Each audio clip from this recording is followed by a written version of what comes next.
Welcome to Object-Oriented Game Design. Welcome back to Game Design Part 9.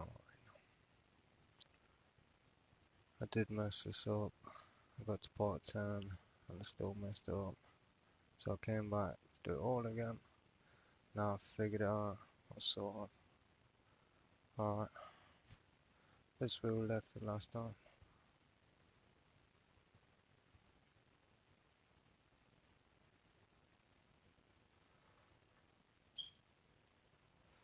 We just added our green and gold faders. And we added some movement on the red invaders. And we added a bit of turbo instead of plane. Down to 80, 90 frames a second, and it's about as far as we got. The trouble I ran into with this was with the rotates. So I'm gonna start straight away on those, and they're in level. The problem with rotates is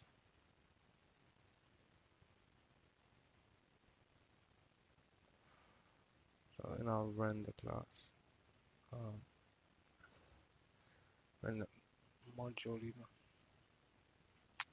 We're taking this G2D here, and we're rotating it here, rotating again here, and again here. And that's really the wrong way to do it. We're taking that entire canvas, level width, level height, and we're rotating it.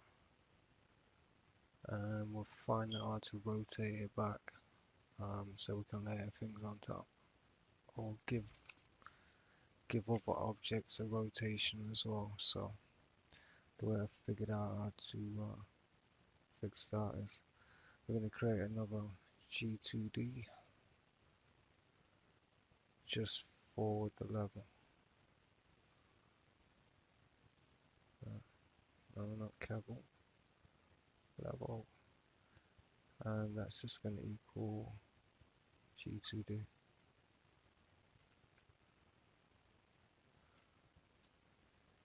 But then we're going to create an affine transform.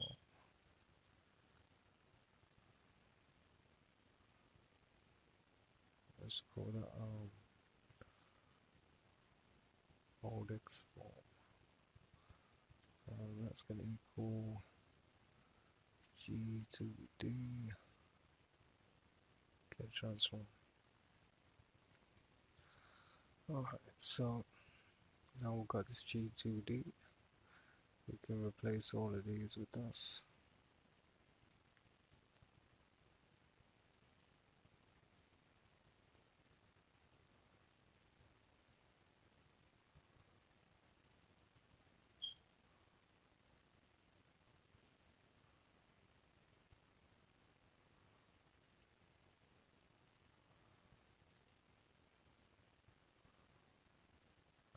And these.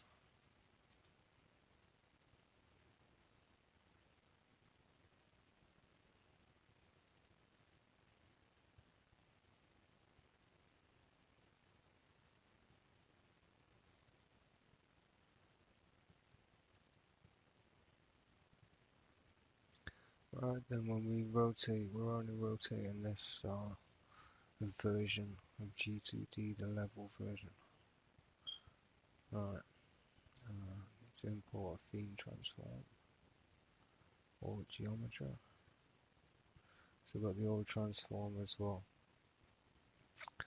All we need to do at the end is set G2D's transform to the old X form, which when it comes in will be without rotation. So when it goes out, it's going to be reset to without rotation. I'm just going to use the getter there and switch it around, and then just type in old X form.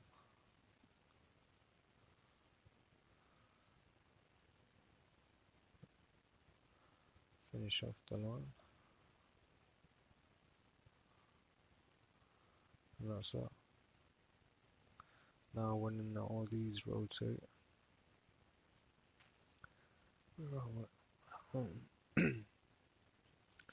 the islands, the seaways, the clouds, etc., then they'll all go back to this original transform.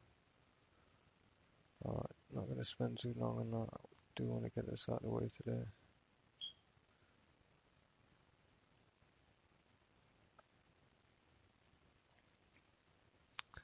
But yeah, all of these have got this rotate on, and I'm not happy with it. Because we really shouldn't be setting it manually in there every time, so I'm going to give these a rotate.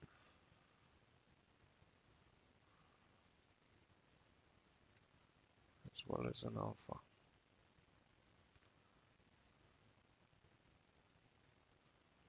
But these are the wrong values, so let's figure this out. Don't actually need the length and the width there, so it's just going to be that for the first sea waves. Is there more than one?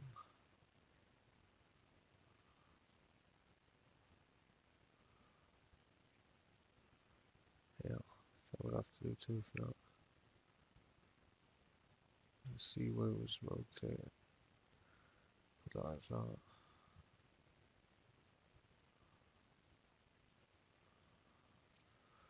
Second one, sea waves, one.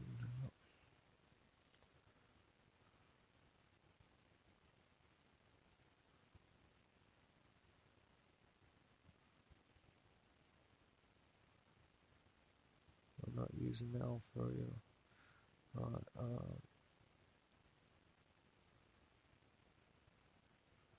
This is the second sea waves.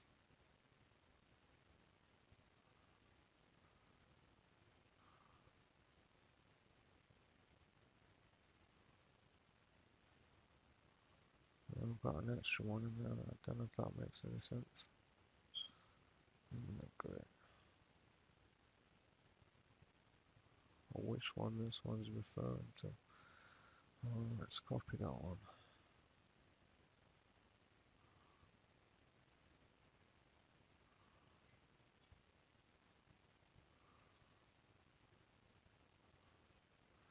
First one we can put in.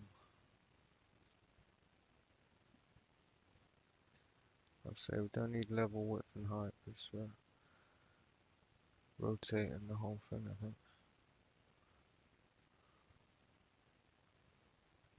Yeah.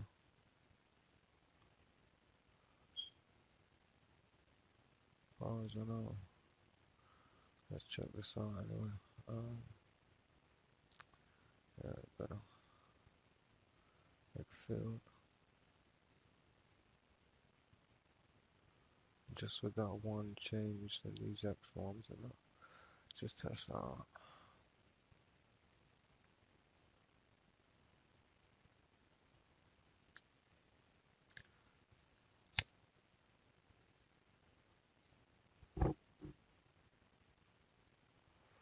Cannot find the symbol.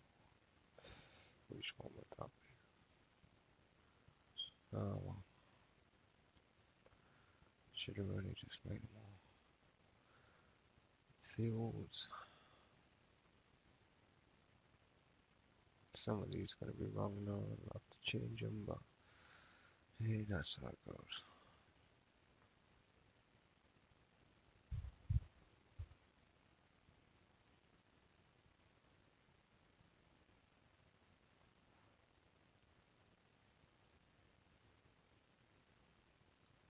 I've lost our class. It's not good.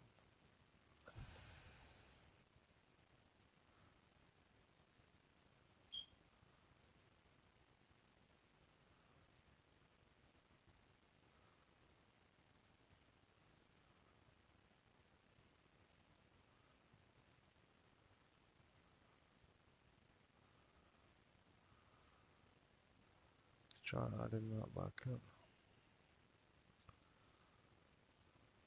Because we created a new G, we might need to give it a level width and height.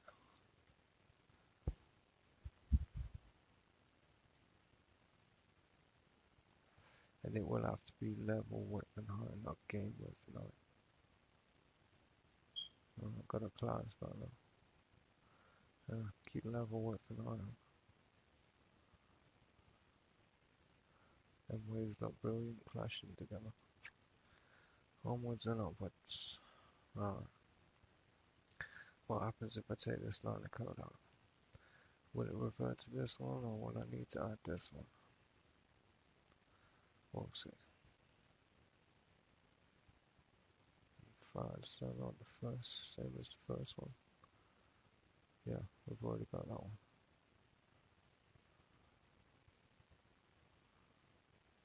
So worst case scenario, we'll just put that line back in.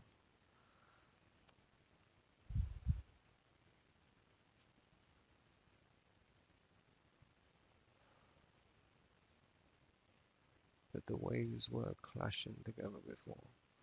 Yeah, that's nice, not gone back.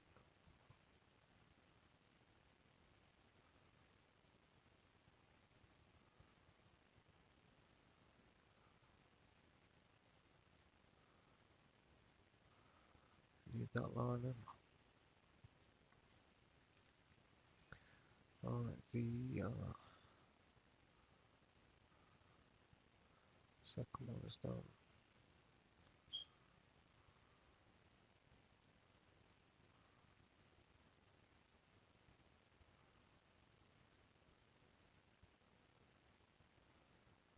That's the -4.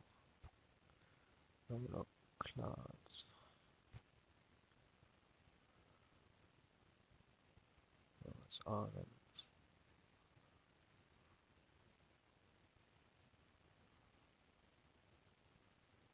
We want 3 islands.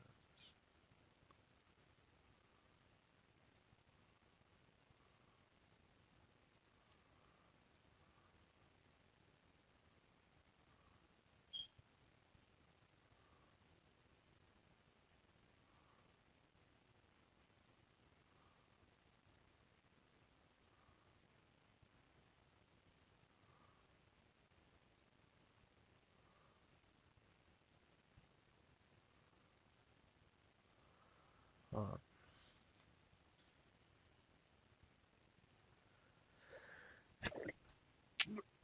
Excuse me. Grab that.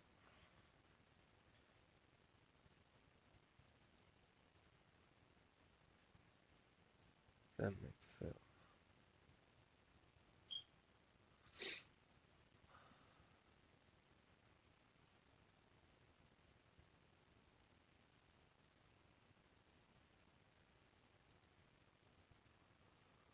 Again, checking every time you change it, just in case you mess something up, because see, I don't know where that's come from, but I'm assuming it could be lower down, but then it probably messes one up. Islands, clouds, right place, cool. Waves clashing together. Great stuff.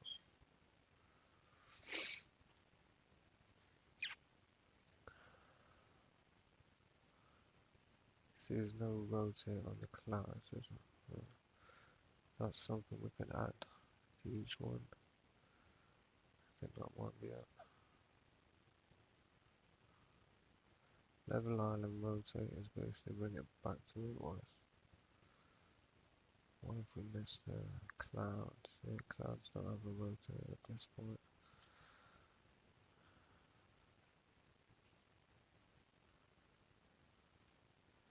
And that's the new render to level. Replace the graphics 2D with a new one. Got the old transform to reset it at the end. Draw everything with a new 2G level, G2D level. Change these to actual fields. Is that this one? Is there a copy of that one? Yeah, the island rotate. Oh, no, it's not.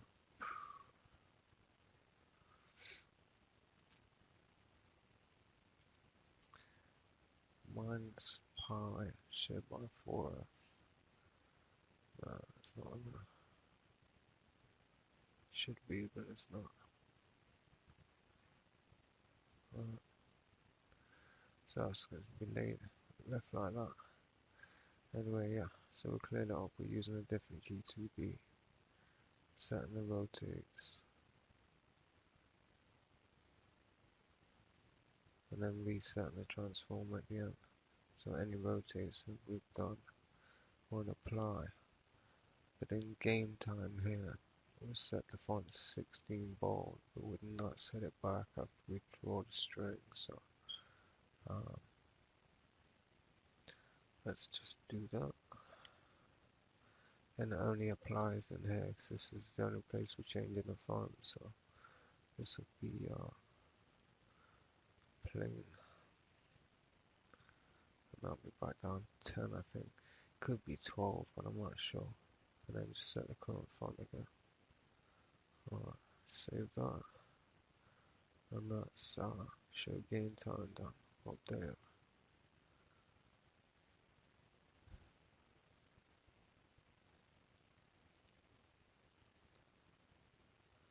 And that's it now.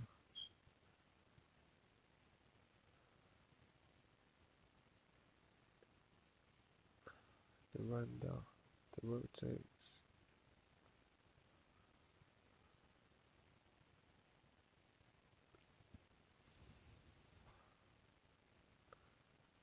Yeah, for now that is that.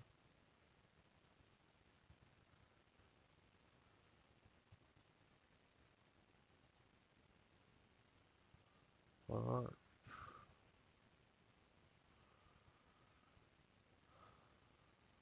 Got a lot here with that comments.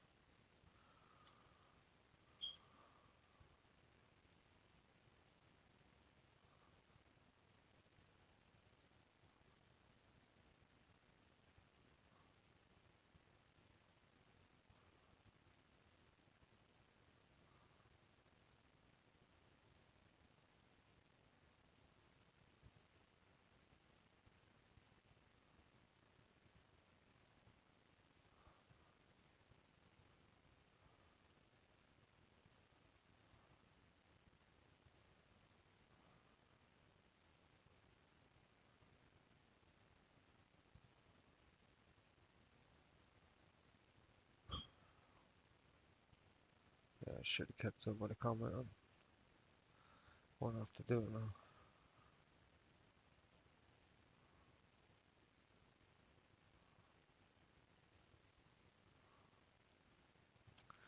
Alright, get it now.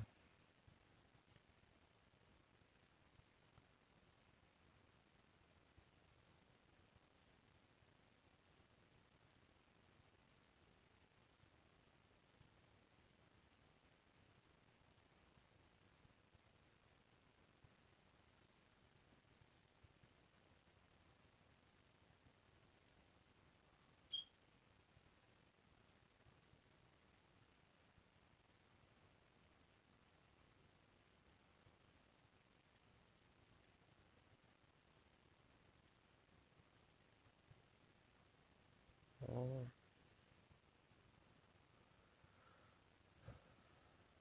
So that's level up there. Added a few more variables.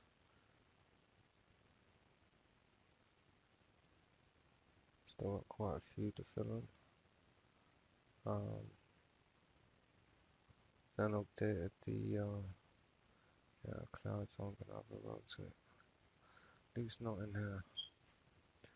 They might have an individual rotate when we make a class out of it, but at this point it's just one image, or a set of images, a couple of images, 4 images even. You know what we're actually rendering out at the moment? Dark islands instead of normal.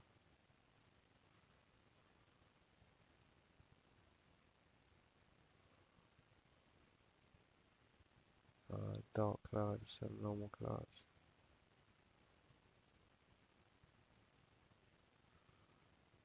Mm,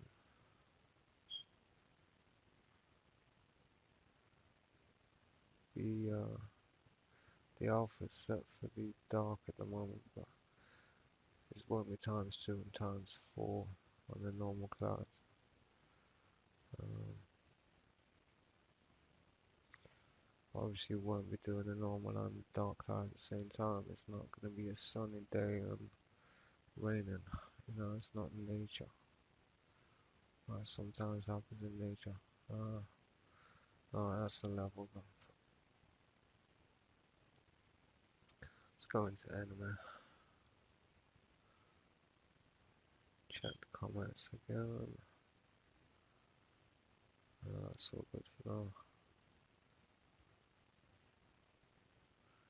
These X's might need to change. Oh, we've got the code on 20, that's fine.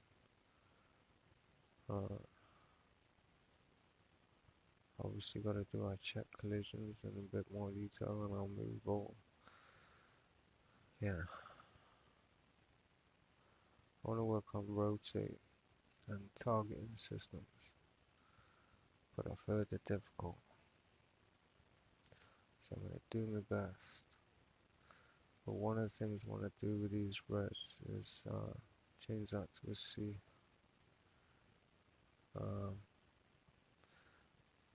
Don't think that exists yet in here. We don't have a C, so we'll have to import them in. Made a couple more sprites. The fire versions of each of the invaders ready to fire bullets, but they're permanently facing south, and if you want to rotate them, this is a good marker to show which direction they're pointing. Copy and paste in sprites.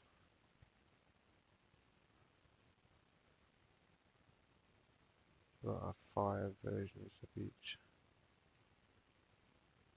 So the 2C will be this one. We'll just do this in the reds for now, so that will come on once every so often.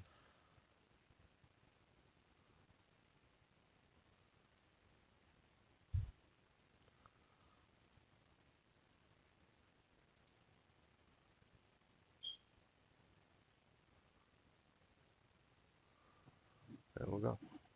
So there's our firing animation, if you like.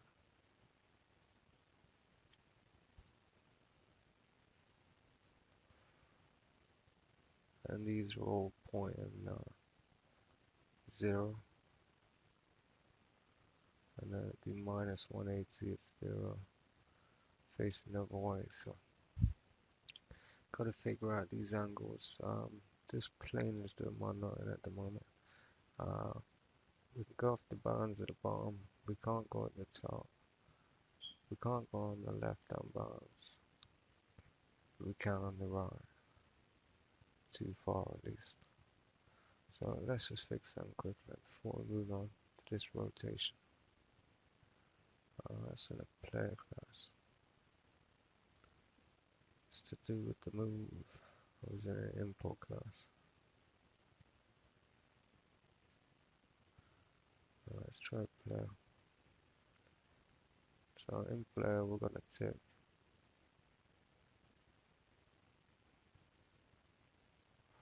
We need a couple more to the tick.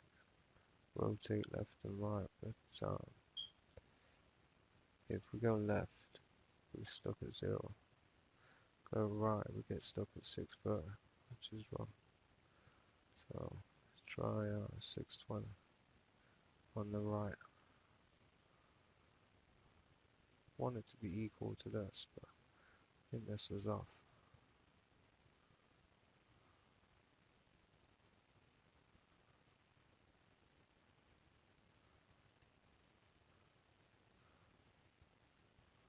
So that's 0.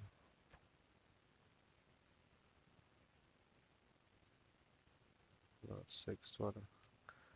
Yeah, I think we're off the screen by 20 or 600 and make that a 5.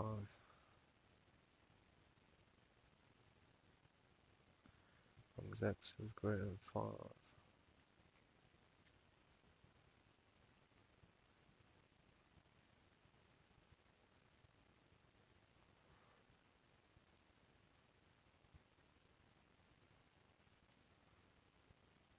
Oh, that's 5. That's still off the screen. 590.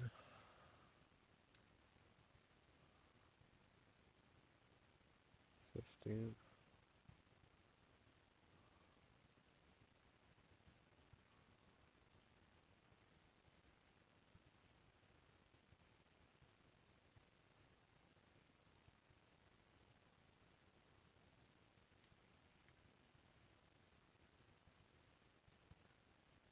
That's better.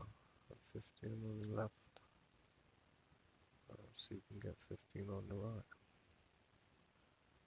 No. Why are we stopping there?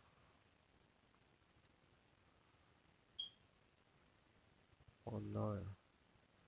It's supposed to be 59.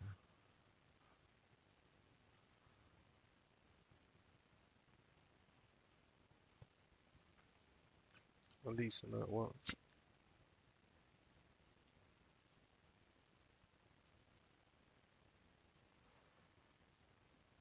Let's drag it. Too far. Only just. But yeah, probably another 10. So that's where we were when that was 0. So 15 less 75. Should be equal on both sides.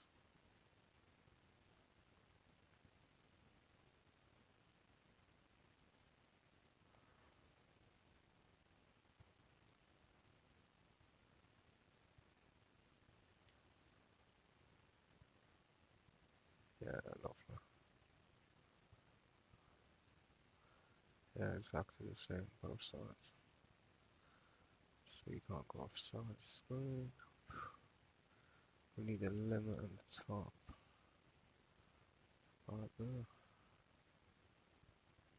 What's that going to be?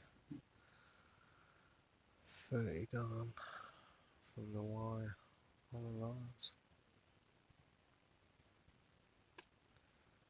Where's the lines? Render.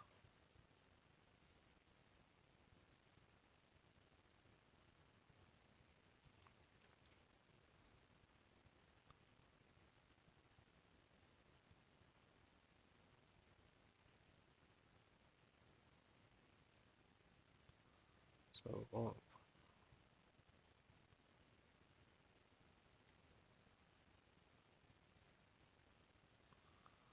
Let's give it that. It's going to be 30 down. 30 pixels down from the start. The very top of the live's image.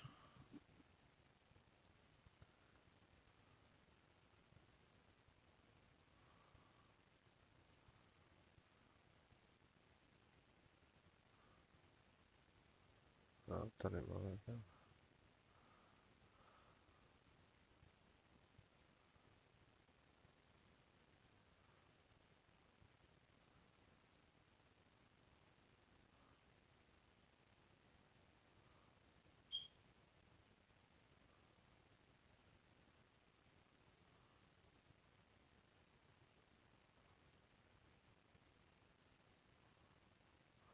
So say fire, move it down.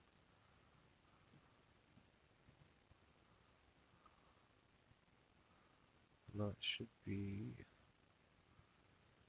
700. 680. Let's try that.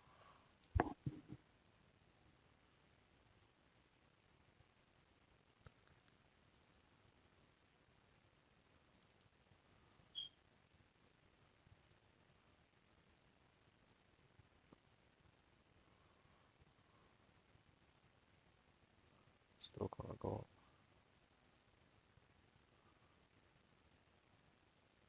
All done.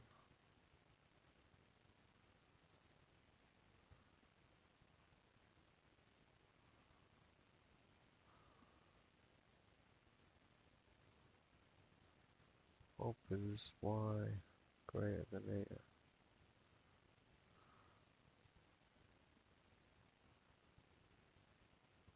This is minus. And down is less than 6 8. As far as going to run. I think 6 8. Could be 5 8.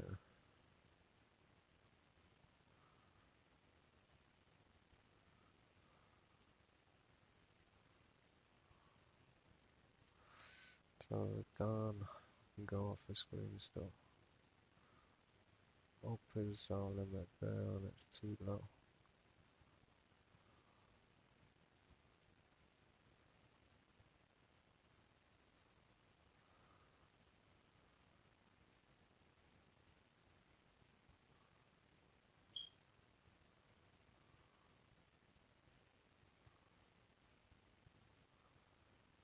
Try 5 8.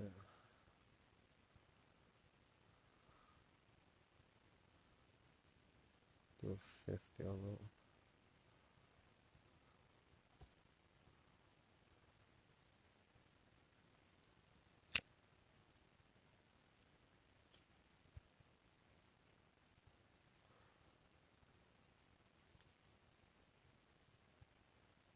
Can't go down at that point. Can go up.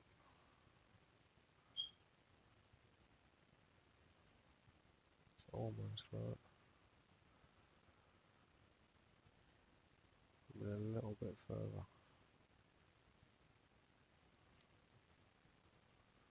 And 40 on the up. So it's y is greater than 40 and negative dy.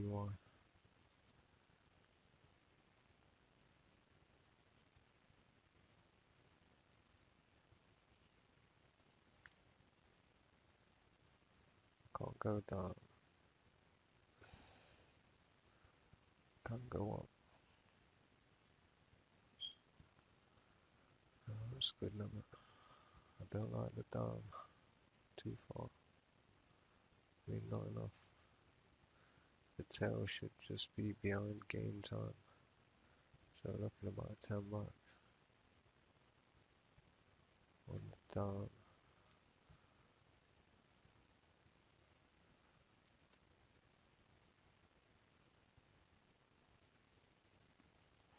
Starting position should be just above that.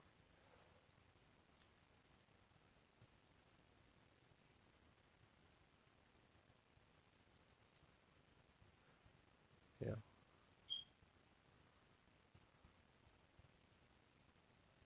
I can do it.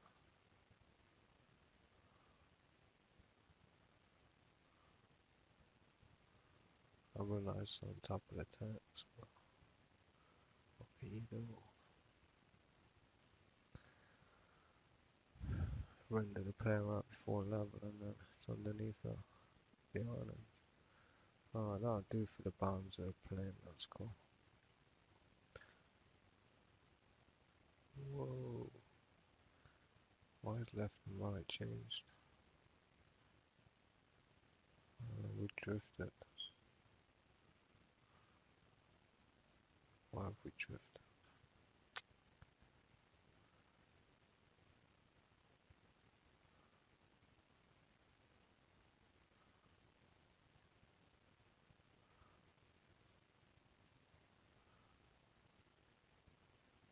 Right. Right and left's just decided it's going to change.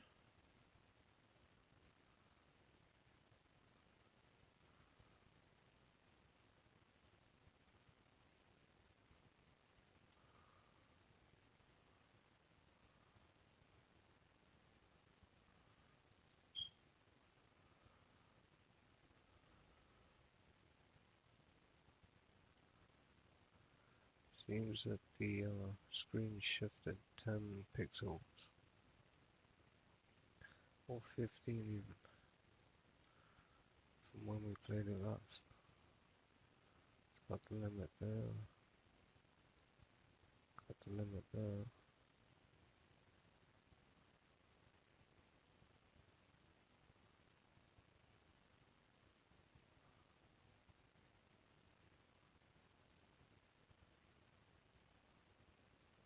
Limit seems to be growing one side and shrinking another.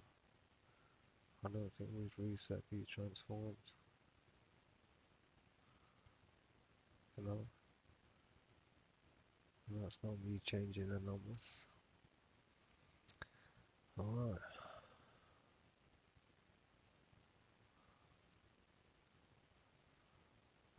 Back to level. Some areas not right. So setting the rotate there. Should be setting it back there, rather.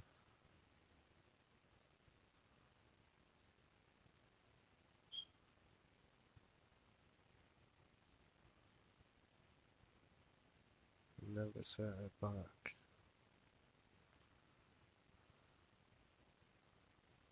Just the items.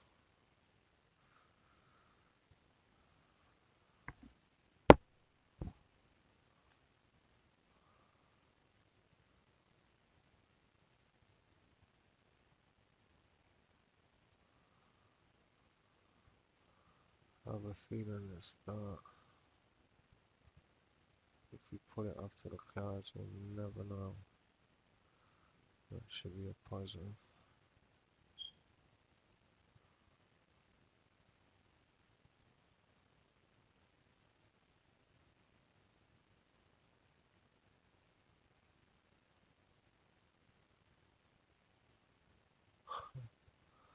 Yeah, that didn't work. But yeah, as you can see, we're not resetting the rotate. Thought we were. Alright, so undo that line of code.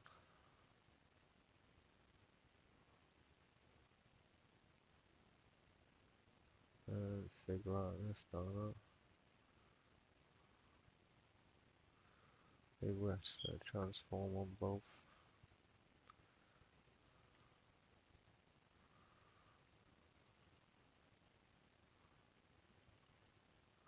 In fact, the reason why everything else is coming up crooked is because they don't have a G2D of their own. They're still using the original. But it shouldn't be crooked, no. On the player. Yeah, everything's in its right space. Balance equal that side to that side. It's still on the rotate.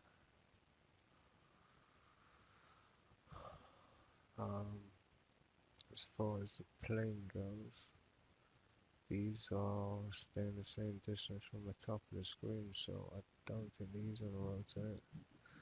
But when we put these on their own G, they should be alright anyway. That's definitely on a rotate now. But yeah, let's do just that player render. In here we need to tune this 2GT into player GT. Grab this line of code. The player. Just before it goes into that, import the theme transform. This is not level, this is player. So a brand new G2D with another X form there.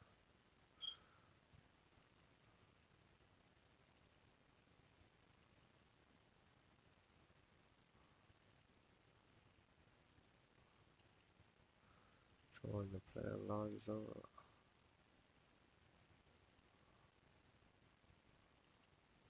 And done.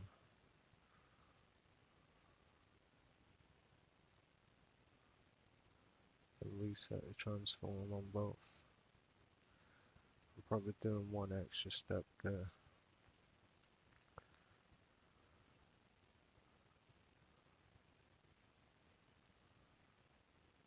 One of these probably don't need resetting, but let's check the player.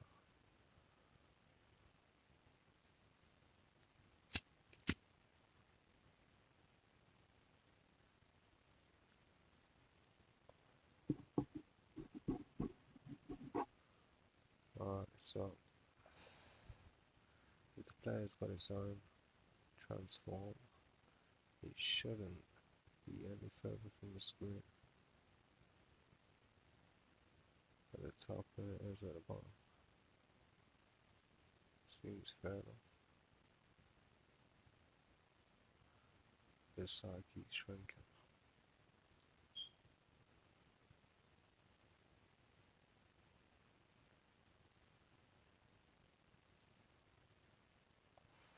We seem to have a crooked screen. It's not good. So before it goes into level, is there any no rotate before level? So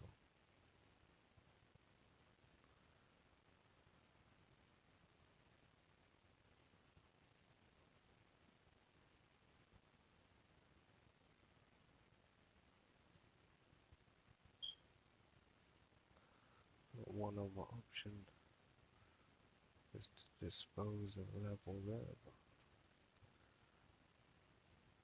don't know if that's gonna work.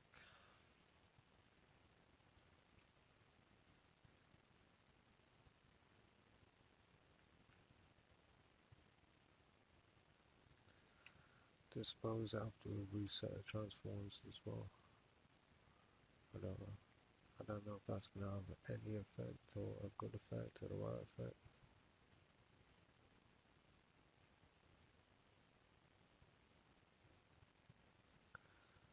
No, it's not doing anything else after the level. If we dispose it there, G2D is getting disposed anyway.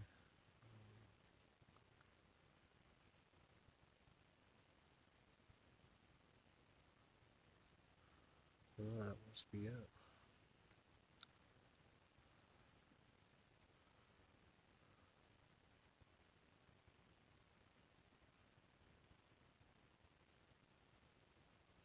This will make a transform for each.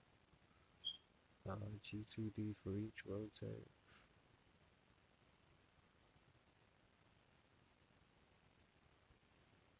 We've got the waves, the islands, the clouds. And the clouds don't need to rotate, just the waves and the islands.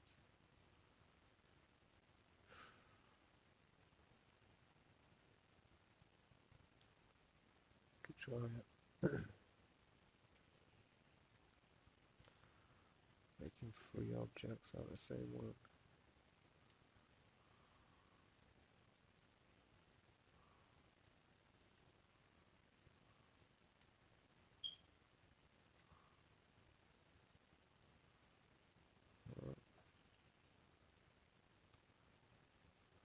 Background image, waves,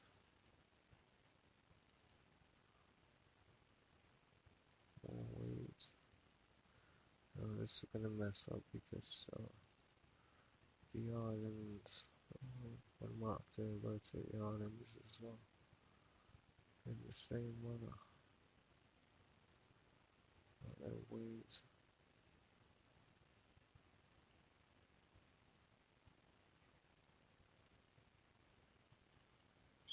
There's the islands.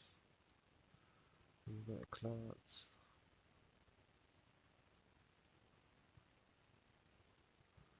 Not sure about those. Let's check this out.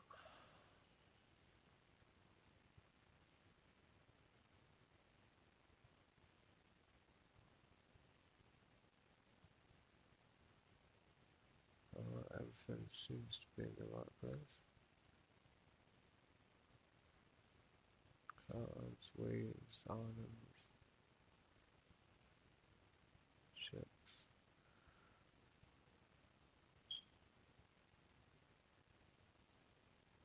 Our balance is set that side. Grey at that side. Cool at the bottom.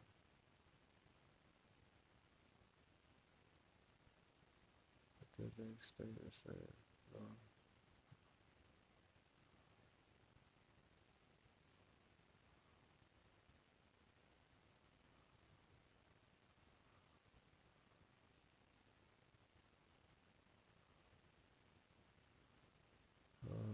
See, we don't have a translate.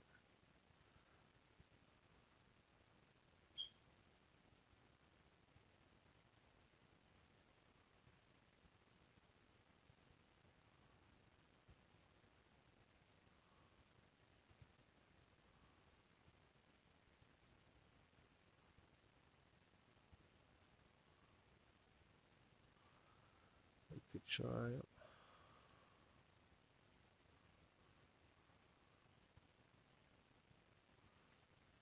Translate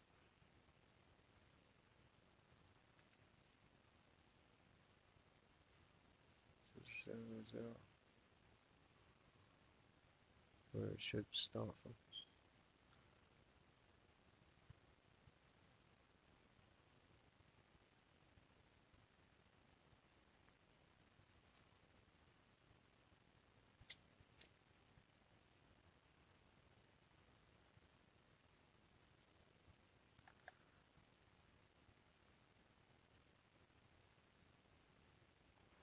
These are great distance from the edge of this point. Those bounds are the same.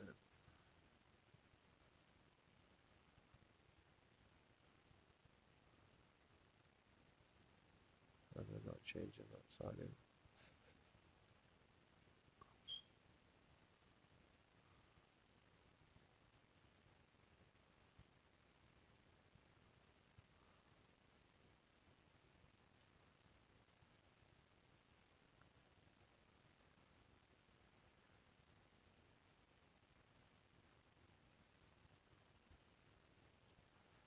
After the clouds have been put on,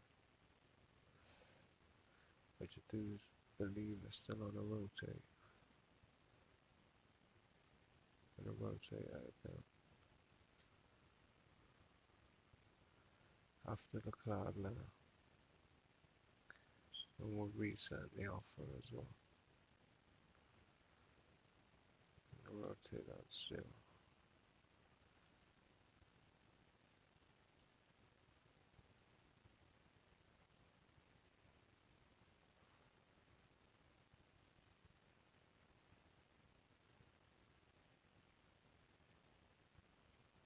But it's not just that one.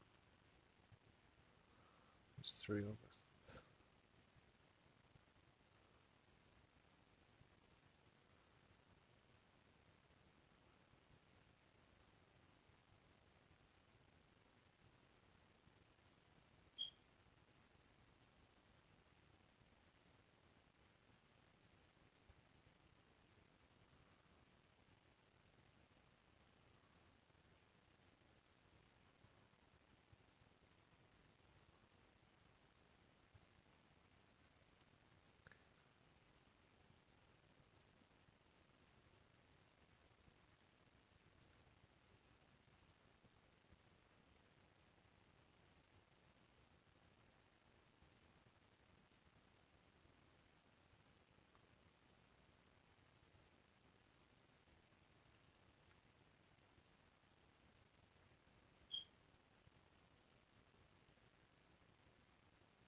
That's the bug I'll have to fix. Oh well, so we move on. I'll be sitting there all day. I'm left, right, left, right. Yeah, there's something wrong with the rotator.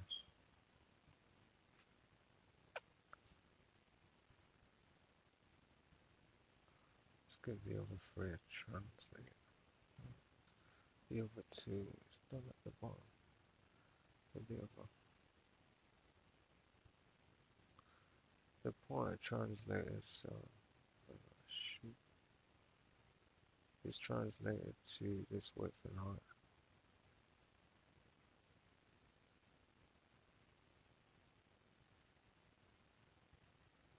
We need to translate it back.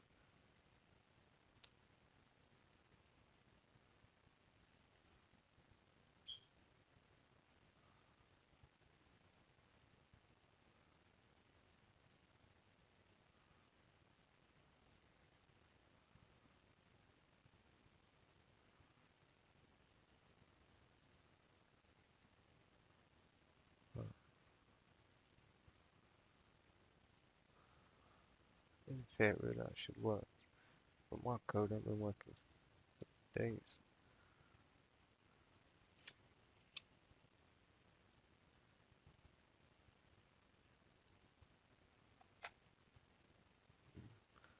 Dead giveaway that these are off. I would never put them that far away from the screen with them.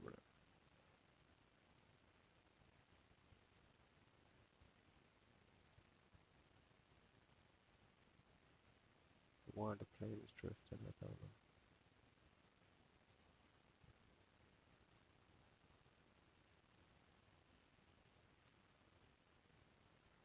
Yeah, bizarre.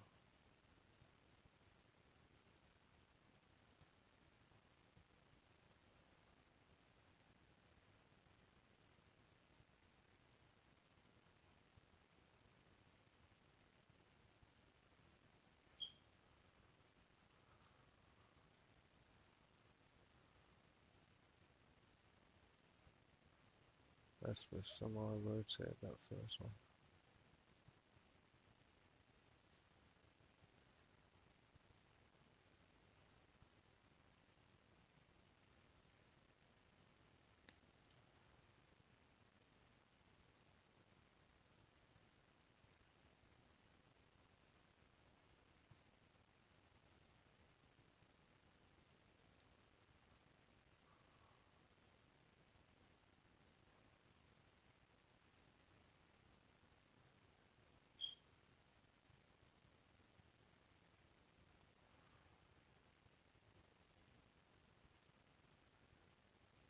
That one I done.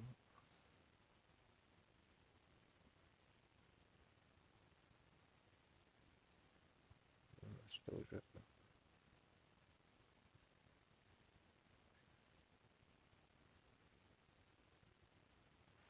I think it's our turbulence.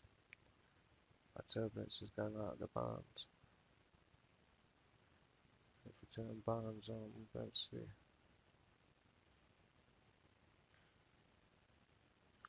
It's the only reason anything would drift.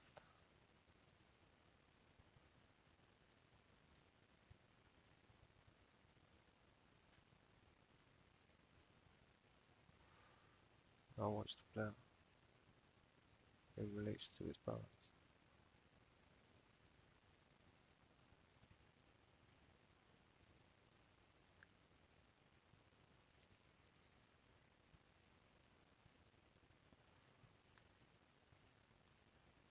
Players off center and drift it.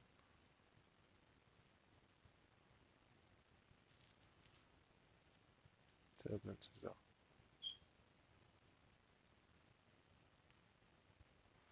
It's not the bands that are moving, it's the turbulence. And because I reset this text, it's in the wrong place. It should be at 12. But yeah, it's the turbulence.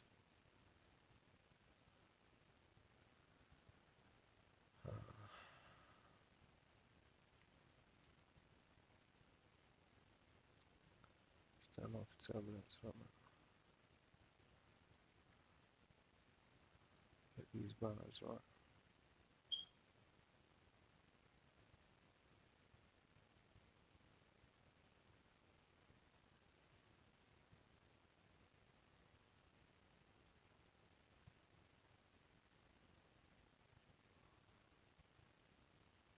So yeah, bounds of the screen. 5 away from that edge. Like 10 away from the bottom. And that edge needs a bit more fixing. But yeah, we do stay on the edge now. No drifting. Even if we do appear to be at a slight angle. I've not set these up yet. And these player lines could be 5, 10 more across each. Come back to the turbulence.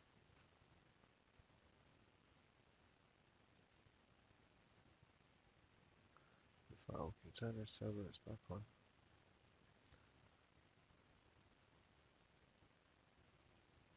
But we need to reset it every time. We can drift one way or we can drift another. But it can't drift one way twice or 3 times. That's just stupid.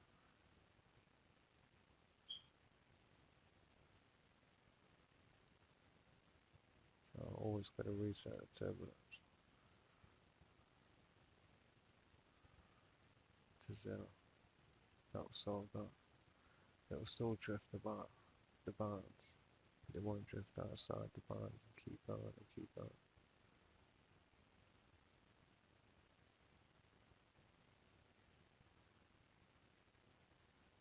Right. So we've got a plane and we've got the turbulence down. But it's always staying inside the bands.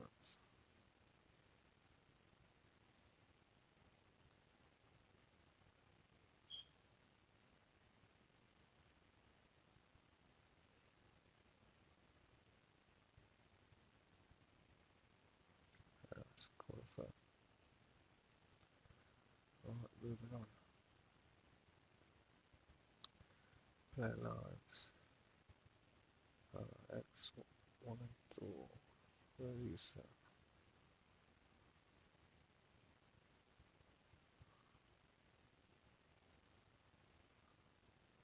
20 and 60, 100.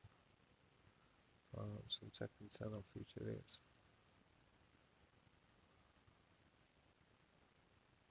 10, 50, and a 9. Alright.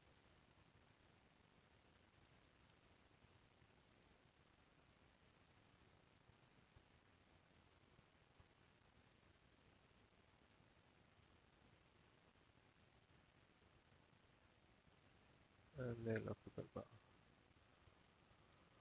Alright. Still got bars, but this side was messed up. About 5. Right on the side. So take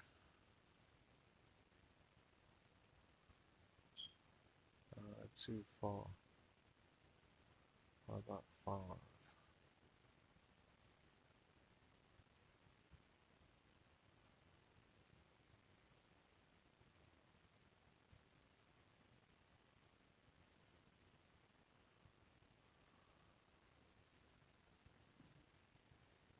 Alright. 5 from that edge. And still got 5 from that edge. Strange. Similar.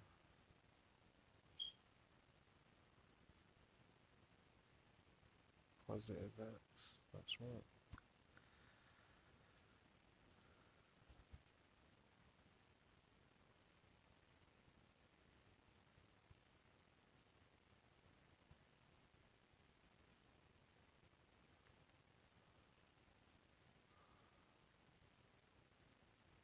Not too far.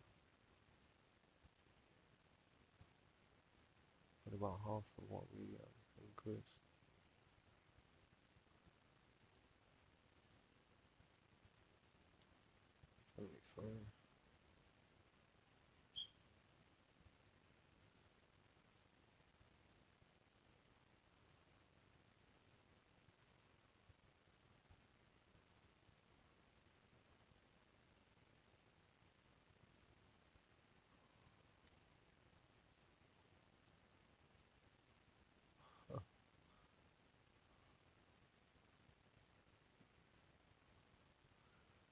refuse to believe that second too.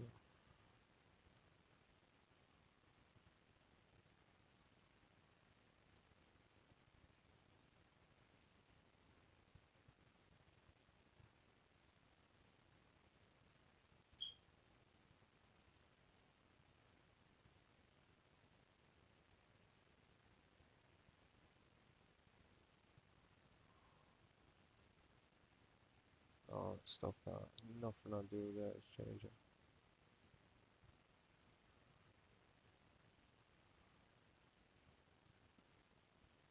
So that's 5.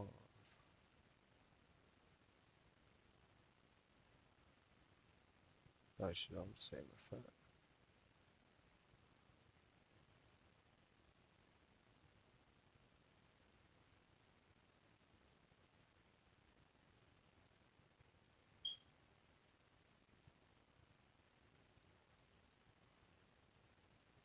Right on the edge that side. Past the edge that side. Yeah. Can't figure this out. Leave it at that. Onwards and upwards. Right. You got a left and a right. One employer rotate.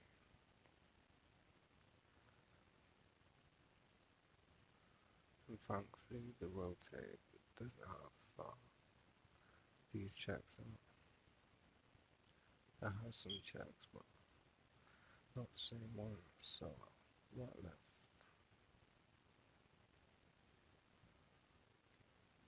Right.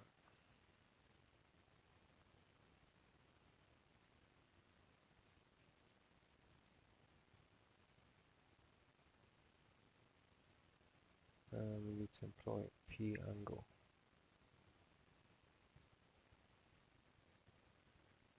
Say if P angle and the rotate left is greater than minus 65.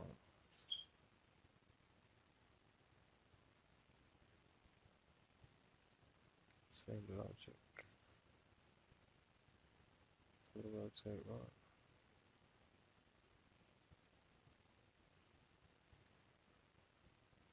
It's greater than 65. And we're gonna, on the right, increase the P angle.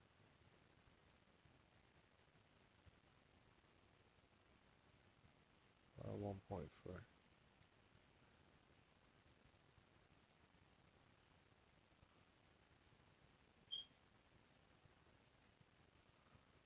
And do the same.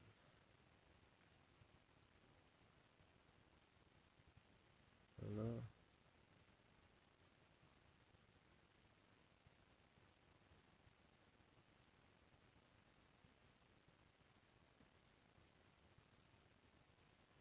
I think that's it for that bit.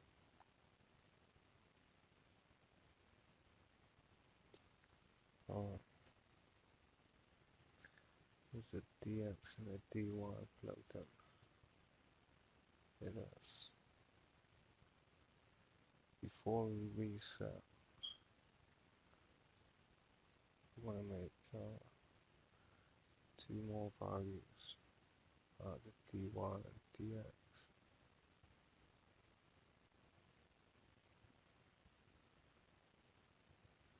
And these are for this current vector.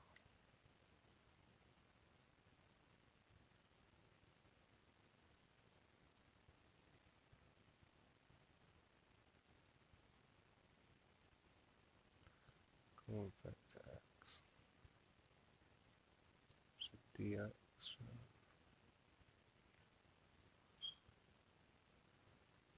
current vector y is the dy, and again it's plus equals like the x and y. Current vectors are 2D vectors. We need to import vector maths.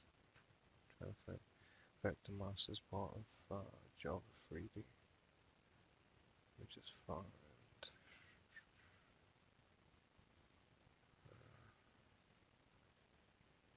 I'll have to pause this and come back. Welcome back. That's my infamous rapper, Young Jeezy would say. Welcome back. Yeah, excuse real world interruptions at fucking 2 in the morning. Next day in a fresh brain. Hopefully get this done. So he was working on the angle and the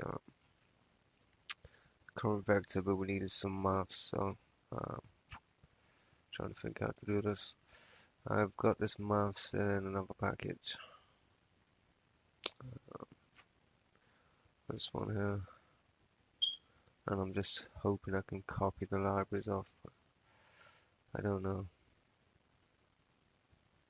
So we need a vector maths anyway, and I can't copy it from here from the other folder, so excuse me a second. So you need to download Java 3D and install it to get these Java libraries. But we really only need the vector maths at this part. We might need the core and the utils as part of that, but I'm just going to copy this one over at this point. So when you've downloaded Netbeans 3D, Netbeans, Java 3D, you need to copy these over to each of the projects when you use it. So I'm just going to stick it in the resource folder. vectormath.jar. And then we need to import that to work with vectors. Or at least add it as a library, I should say. So it won't show up in res at this point. It might be in the default package, but we still have to add it as a library, or it won't be importable. So project properties, libraries, compile time libraries, add a jar, and then just find the jar that you copied in.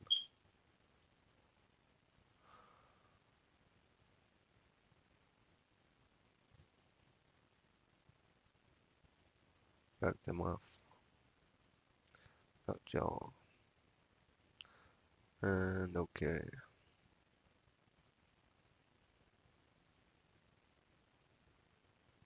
I'm not sure, I should have put it in the res folder, to tell you the truth. It should have gone next to the source folder. But either way, it's now in the libraries. Alright, so we can import it now. Alright, everything's going to need a vector at the end, so might as well start it now. So with these current vector, you got an x and a y value.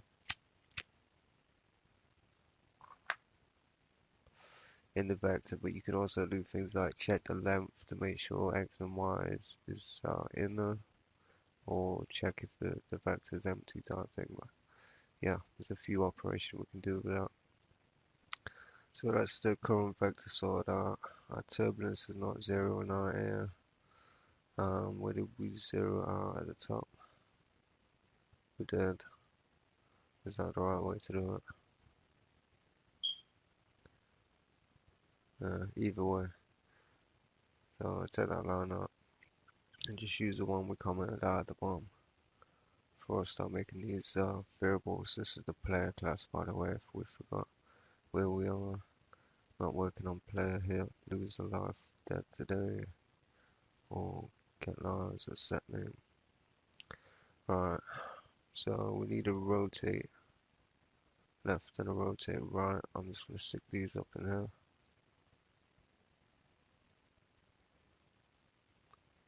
Copy after the file. after the fire, before the fire. I think it really makes a difference.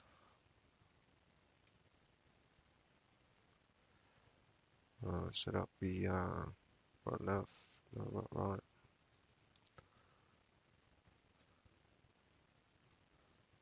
right left. That sorts those two errors out. Although it creates another one wherever we're doing this, but we'll figure out. So we just need a P angle and the current vector set at the top. So let's create a P angle, which really should be a double, but it's going to put in as an int. So let's find that. Change it to a double.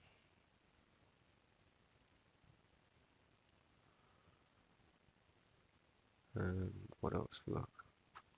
So the right, left, right, right, they're coming in through the tick. The angle's set. I think we have to set it to 0 in the constructor.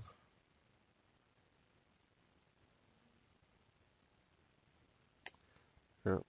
And we have to set the vector up in the constructor as well of player. So in here we're looking at same lines of code in fact from the tick, so I'll borrow the tick ones.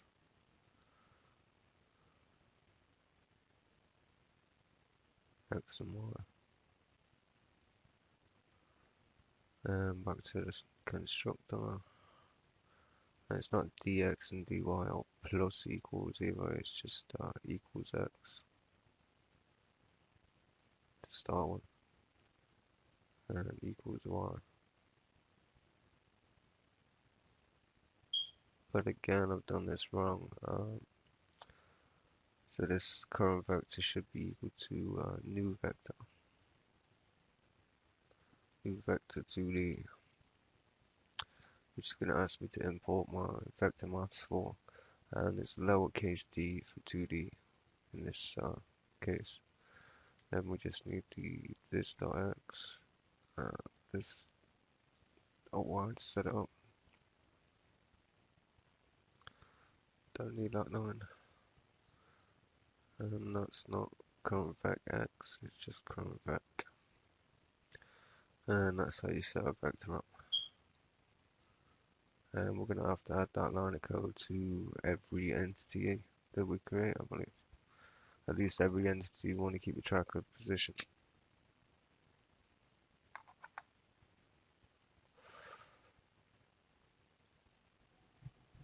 Now, if player's got a vector, an x and a y, that the enemy can access, then the enemy's vector can target this vector. If that makes any sense.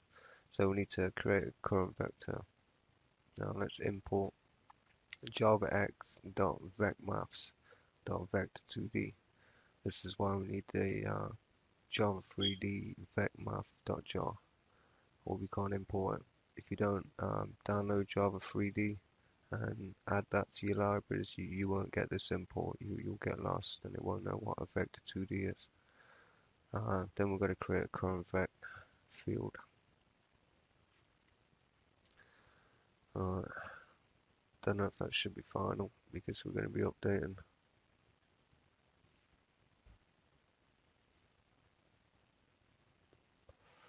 Few others there as well.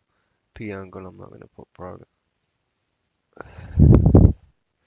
And what else? Alright, these vectors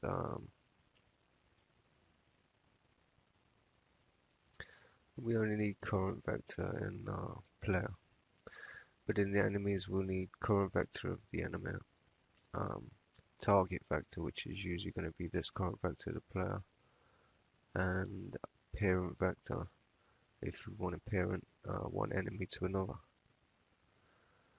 Alright, done with explaining that, so moving on.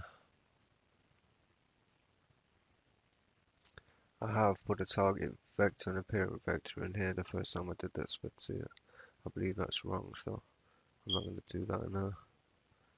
And I believe that's the player class updated.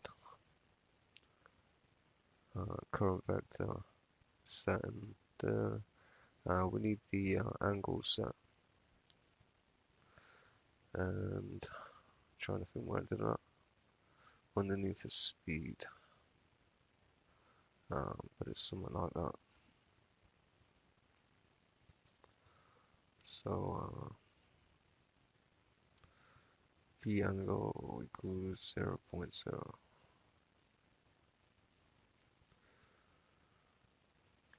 I think we can call that degrees, but yeah, that should be facing straight down. In fact, we should be doing minus 180 there, just to be sure. But anyway, so we've got our rotate left and right, and that's going to cause problems in the player tick.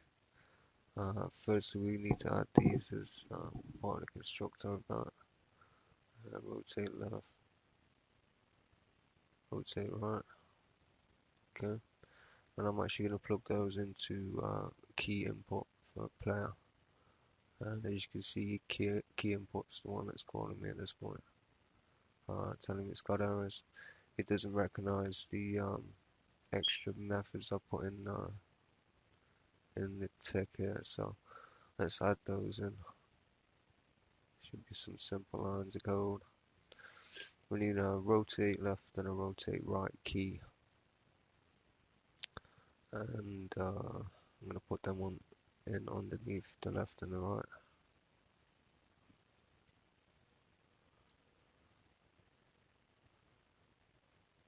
What do we call them? So we can call them R left on this one and R right on that one, and then just pass them through in the tick down here. I think it was R left first, and then R right. Just in the player tick, we won't need to rotate in the menus, I don't think so. And we need to change these keys, so left is going to be Q and only Q. Hopefully we've not used it already for quit or anything like that. And then right is going to be E, and again hopefully we've not used that. Now we just need to reset them and create them. So they all need to be false to start with. So it's R left, R right, and they are booleans. So create a field out of each one. Okay.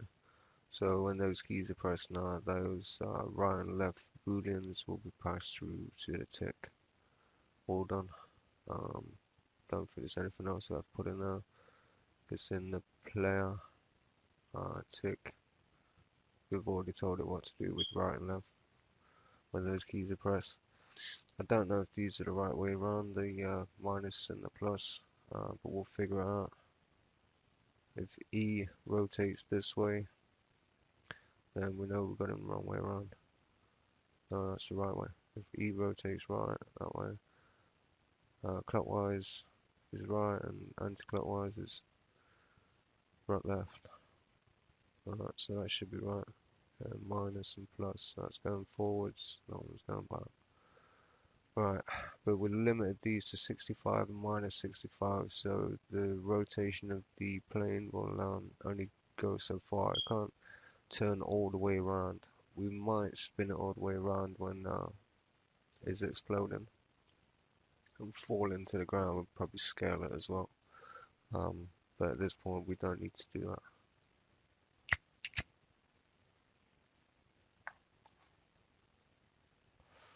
So added 2 more key controls, and this should just rotate the plane right and left. So that'll be left, and that's right, and it's not working. So we've not plugged the rotate into the render class. The render method in here. We've not added the rotate to the plane at all, so we'll have to add that in. We've got the reset the transform, but we never actually rotated it, so let's figure that out.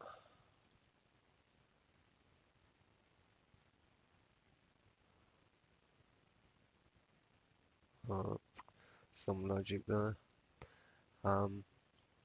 We're drawing the player here, and then the image the player lives afterwards. I'm going to switch that around.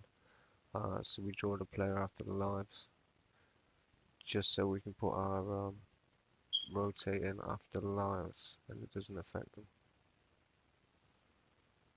But before we reset the transform, this is where we're going to add the rotate. So we need to rotate, but we need to translate as well, just before we throw the image out. So we're not going to need the flashing image at this point. Possibly. Don't think it really matters. We'll leave that code in. We'll just add it up here. So it's going to be a G2D player that we're changing. We need to translate this. Yeah, translate. And where we translating it to? So we need that x plus p width over 2. And the same with y plus p height over 2. So whatever the y is plus half the height and half the width. Just remember to spell it right. Alright, so we translated the player to the center point of the player. Translated the G2D to the center point of the player before we rotate.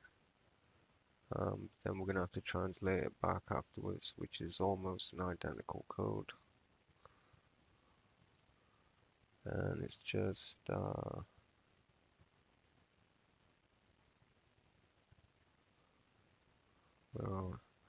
minus half the width and height.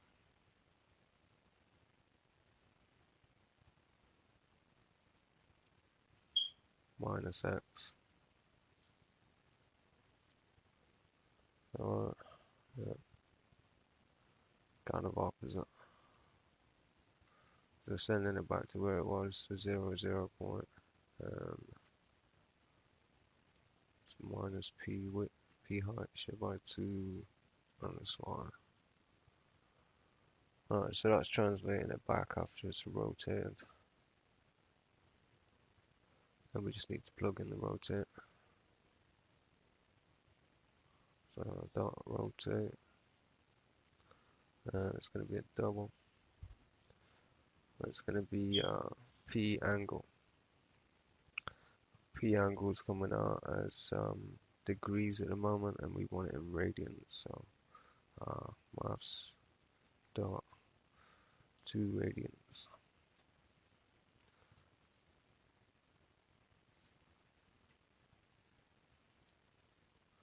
So G2D / player dot rotate. And then the argument is maths to radians, and the p angle is the argument of that. Don't forget to translate back. Once the G2 player is rotated, you don't want to leave it where it is. Might want to translate it back. Then we've got the show bands in there.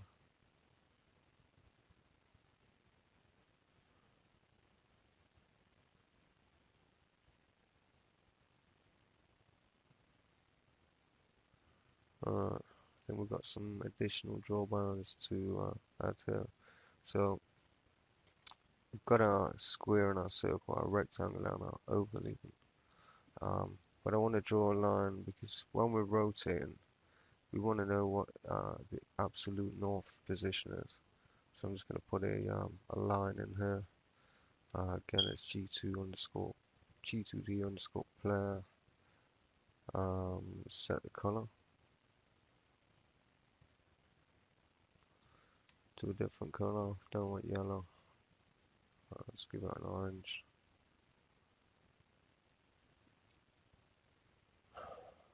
And then 2 draw lines.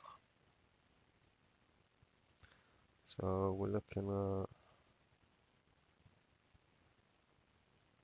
well, x plus half a width, y minus 12.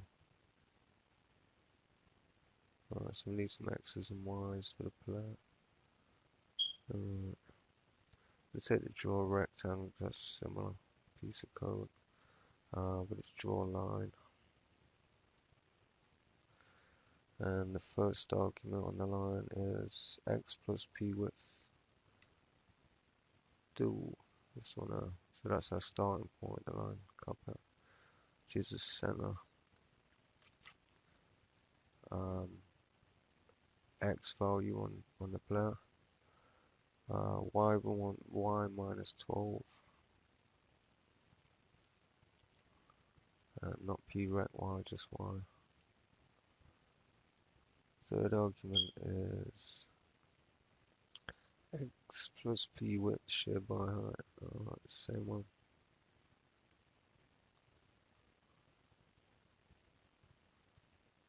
And the last one is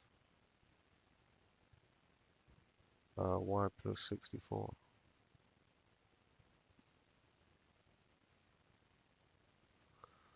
Alright.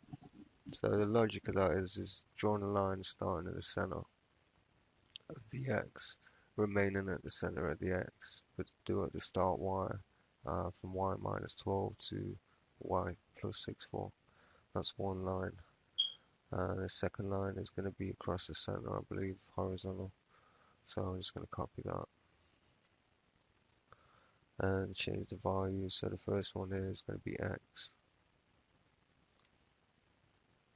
So it starts at 0. And it's y plus half a p height, which is that. Then we need the last two values, which is x plus 65.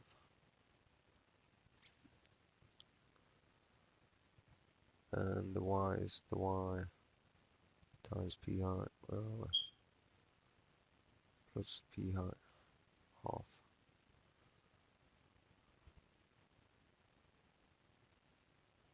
Yeah, that's right. Alright, now we've added our rotating and our translate. We've added a cross through the center of the plane, where the north line is sticking up further than the vertical line, the east and west. So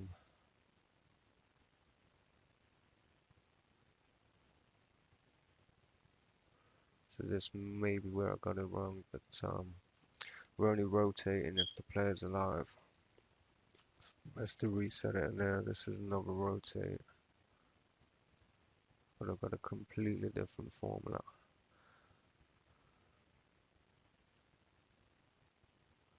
Instead of using this one, I've got pi shared by a minus angle.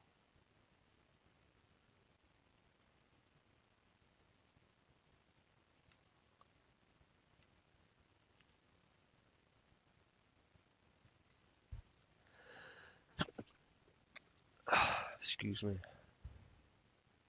And that should rotate it back to where it was, but I don't know if the pi shared by the angle equals the same as the radians, or if I need to do the radians minus p angle. We'll figure that out, but that should reset the rotate. This should reset the transform, although we kind of reset the transform there by translating it back. But we'll figure this out. Right. So that's the updated render of player. Remove the lives above it, added a new G2D, create a transform out the original transform, translate, rotate, translate it back, then added 3 more lines, then reset the rotate, reset the transform. Alright, let's try that.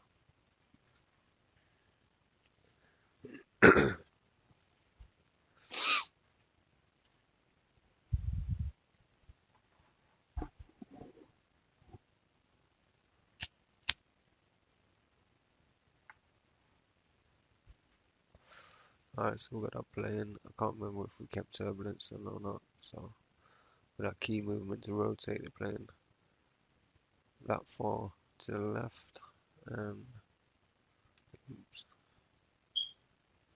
now rotate right. It's not working.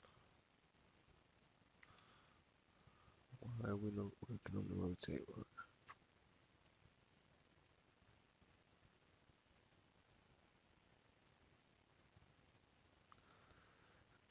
So our limits seem to be wrong here. E minus 65 and 65,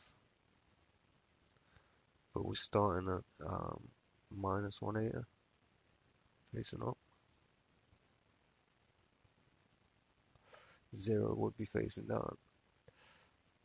So minus 180 is our starting point. We should be 65 either side of that. Which I'm trying to think. It's 245 on the minus. That was the left that worked, wasn't it? It was the right that didn't.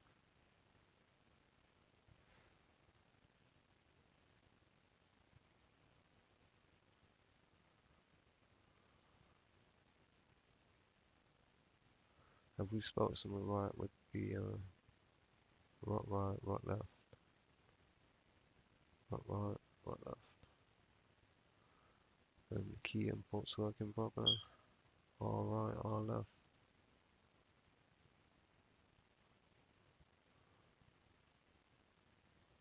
We plug the Q in somewhere twice. Yep.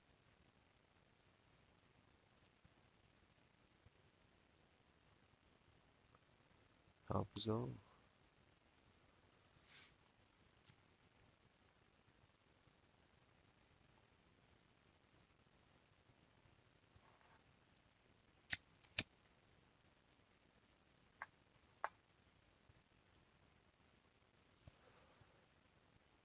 That's left, but our rights aren't working. Our right's not working. But it's programmed in the same exact way. Yeah, key E.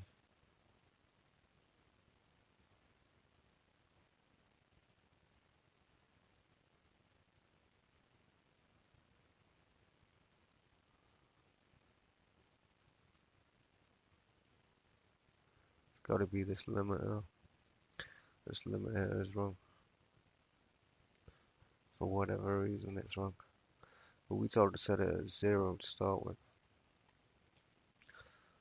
So increasing and decreasing should lead to these values, but apparently not.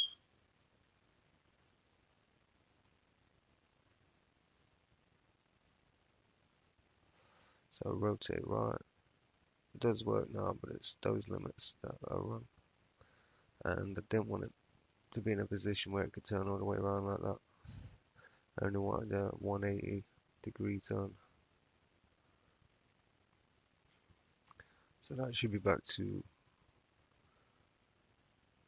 about minus 1 here. So the limits on this is probably going to go all the way around now.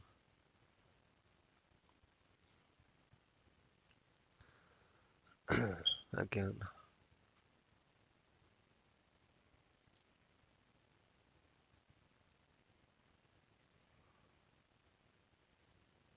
So there's our limit on the 65. Is it minus 65? Yeah. And then we need to do the same limit on this side, but we need to figure out what the angle is. So when we're putting in the angle here and we're rotating right, I'm just going to do a print line art.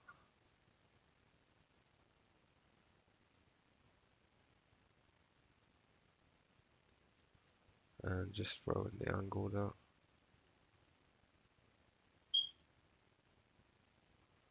Better give it a description. Flare angle.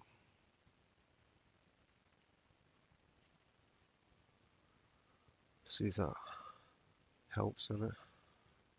Better copy it over to the right. Then this way we should be able to figure out what the limits want to be. These were the right limits when I plugged in this value initially, but we've changed a few of the resets in the meantime.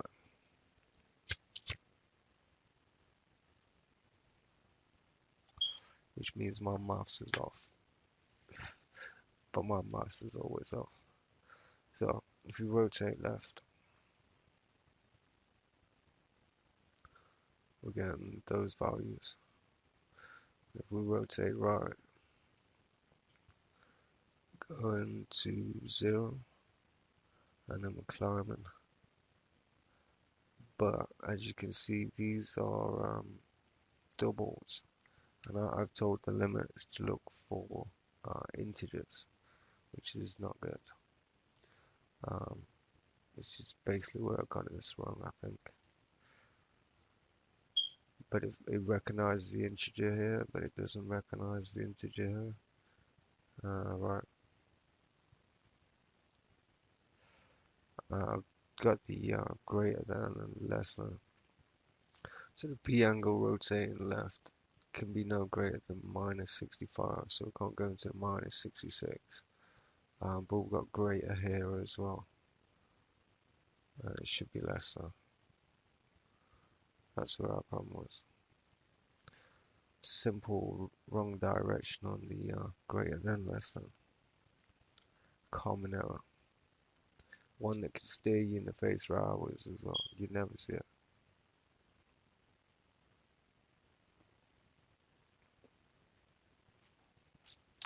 So I'll rotate right now. Not only works, it should have its limit on as well. So we can rotate that far that way.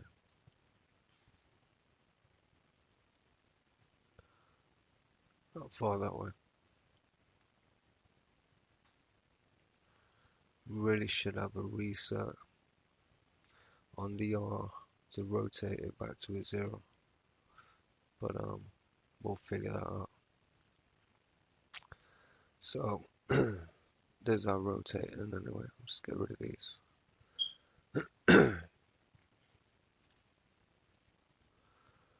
Rotate left and right, and we set up our vector to be increased the same as the x. Now, the x and the y of the plane are one thing, one point value that controls the x and y of the player. But the current vectors x and y is going to be equal to that as well, so we can do operations on this and then probably eventually add it to the dx. Yeah, I might flip these lines here so that dx and the dy plus equal the current vector if that changes. We'll figure it out. So that's the player updated anyway. We've got to rotate left and right and kept our turbulence. We rotate the plane, add a few lines. We're not showing the bands, are we? So these lines didn't come up. Let me just change that now. Game. Oh, we are showing the bands. Why didn't the bands come up? Or was that the wrong game?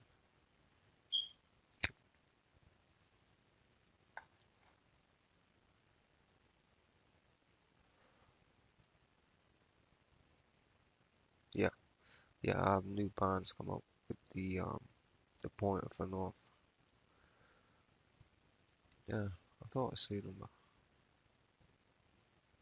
we need to do the same sort of bounds additions to all the enemies too. Because seeing each enemy is drawn out in a loop, a for loop. We'll just add that to the for loop. Alright, going into enemy red now, I believe. Sort the rest of this out. Players commenting. Probably needs a bit of updating. Just a touch, but since I've not filled these bits in, just gonna add this to all of these.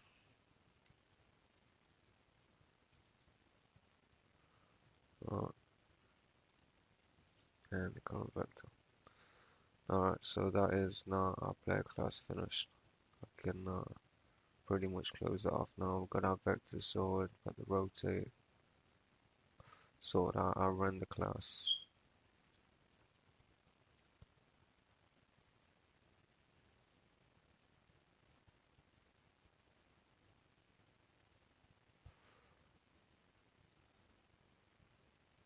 Could we bring this second image back? I'm thinking. Let's try it just to finish this off. So there's no comments in this code in the render.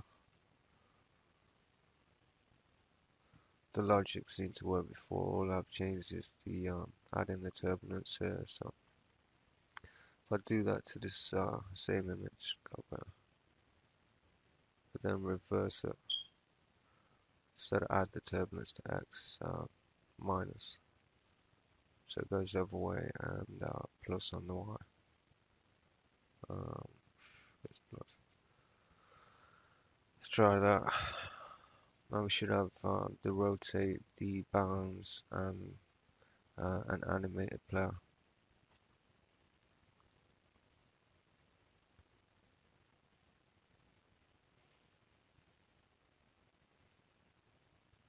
But it's not an animated player, is it? The animation happens in the tick. So we didn't really need that. That turbulence should be pointing us back to the center every time.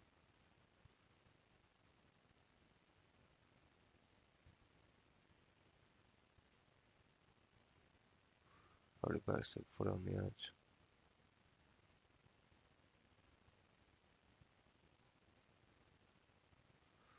It kind of is shaking about, but you can't see it. That's just to mess with the turbulence, which side it goes on and that. But the actual image is set here. So we only need the one drawn out. So I'm going to take that piece of code out permanently,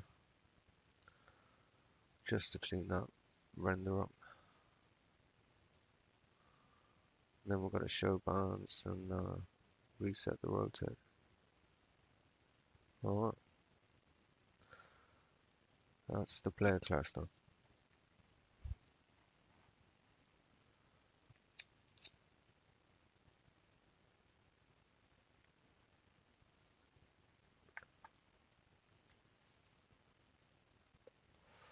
So we moved our player lives to start touch over there. We sorted out the bounds, the plane, and we added rotate and cleaned up the render. Although our bounds are still off on the right hand side, we'll figure that out. But yeah, maybe we would do an intersect there on the player move. If the player's bounds are intersecting the right hand bounds, then don't go any further, and the same with the left. Instead of using values, just do an intersect. I'll check the intersect. Right, so the reds, the greens and the gold, we're going to do 3 different things with these. Just so we can implement the 3 different things into each one. I'm going to use the moving ones here to work out the rotate and the targeting system for the plane. Going to draw patterns with these ones, and I'm not sure what we're going to do with these yet, but we've got a firing image coming through on the reds. We need to add that to the green and the gold as well, but let's work on the reds at this point. We've only got these coming in with the rows on the reds, so it should be quite easy to work out. Bearing in mind we're going to be adding animations later on, hopefully, if they work. We do need flashing image there to see the second one. Now we're going to add rotation to these enemies, to all enemies. So we're not going to need this lines of code in the bounds pointing out the direction, because that's actually wrong at this point. We will use the red direction as a method of travel, but it's not always going to be, left, right, up, down. It might be at an angle, so that would confuse the issue If it tells you you're moving right and you're moving diagonally left or up and down, etc. Alright, enemy red.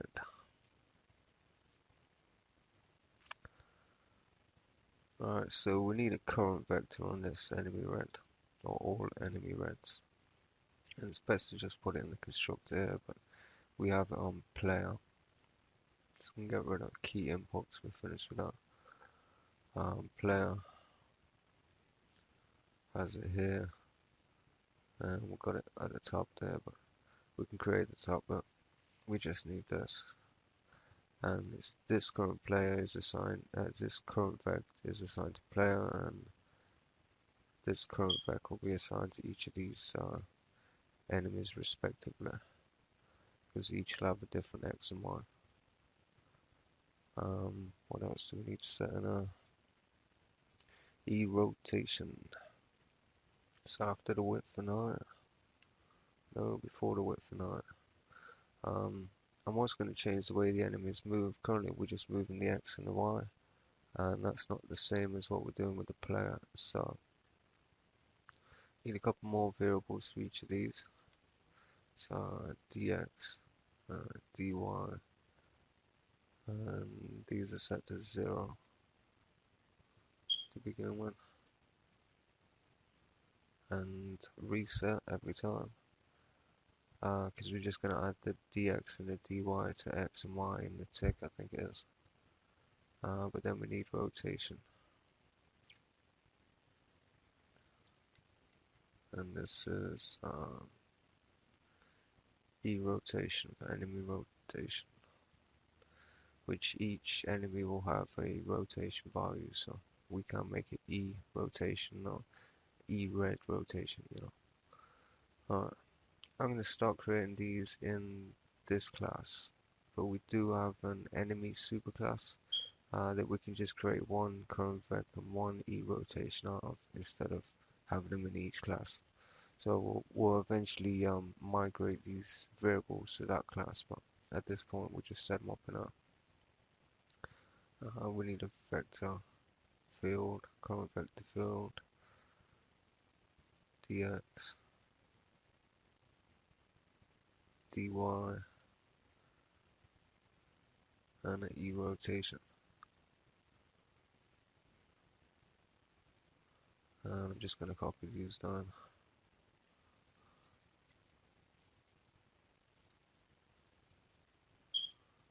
Alright. With our current vec, we're going to need two more vectors, so I might as well put them in while we're here with the comments. And that's target vec, and that's parent vec.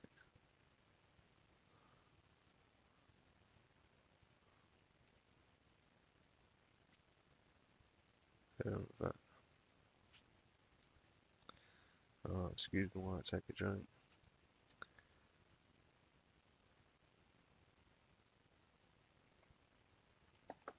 So, in the initiate, we want to set the targets on these when we create them. So, do an if. It's probably going to be an if else.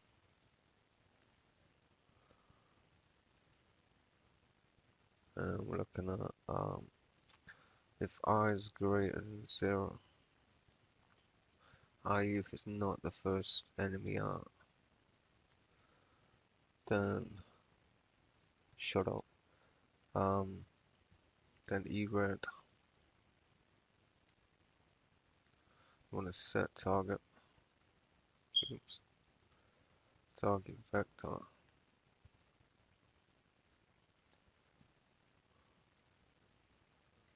to player dot current vector, which needs to be static problem. And we've got to import player so it knows what we're talking about. And make sure you import the right one, not the media player, but game design player. And then it'll tell me that this has private and player, so we need to change that. And it's not final either. could make it public static, but at this point I'm just going to take away the private final and see if that resolves that. I might need to make it public, I might need to make it static.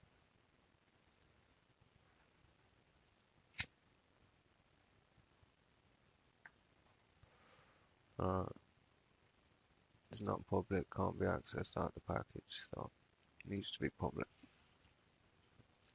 But I don't think it needs to be static. But then again, our initiate is static, so that might be an issue.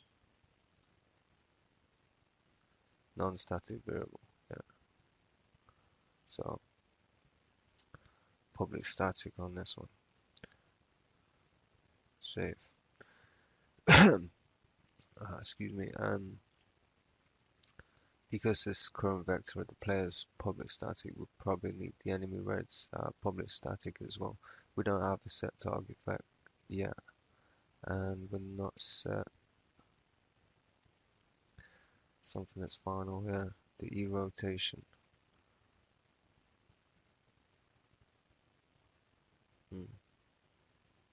Target back. These are all coming up finals, and that we don't want them finals.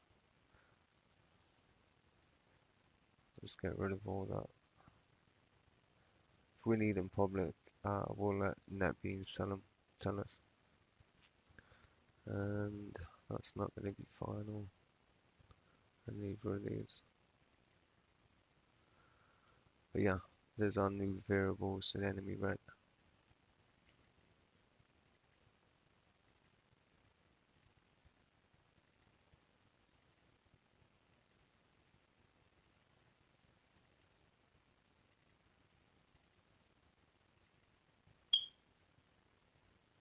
And that's all the comments done on that.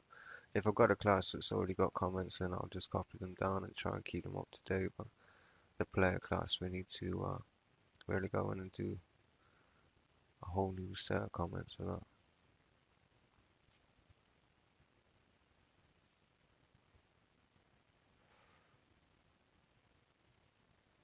Don't want it to be final, and I don't want the errors here.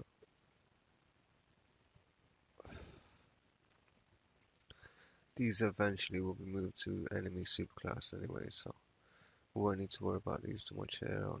I've probably just overdone it with the comments there. Alright, so we've got vectors, dx, dy's, and rotation. We need to plug those in. But in here, when we initiate, I'm going to set target vectors. I'm going to set a parent vector as well. So this one is not greater than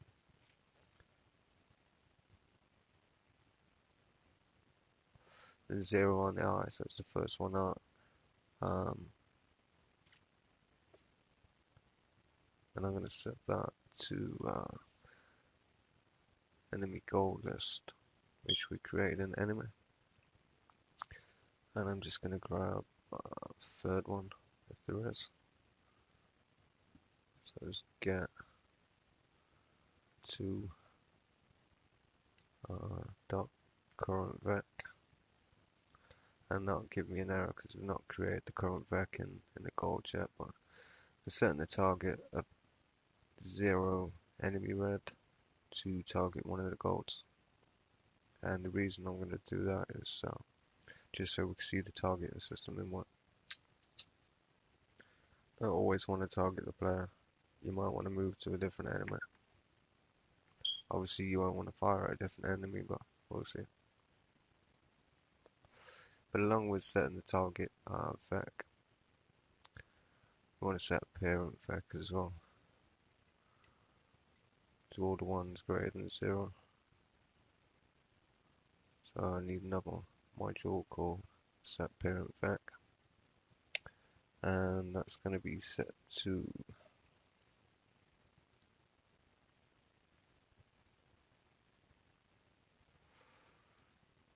can set it to the enemy goals if we wanted, but we could do the reds. But the logic here is I -1, and we will do the reds. as appearance for the reds. Just to save confusion. So we still need these two modules created, and we need to create a current vector in enemy gold. So come back to enemy gold. Let's set these two modules up. So set target vec takes a vector as the argument, and set parent vec, which also takes a vector as the argument. And current vec here,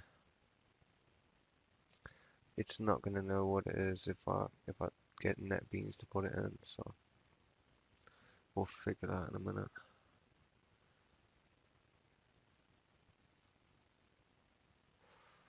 In fact, we could just copy these here all into enemy class, copy,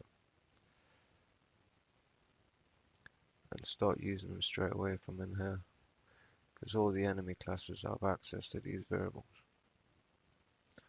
You know, dx and dy in there. I just stick them in there. Yeah, add the enemy, the vector.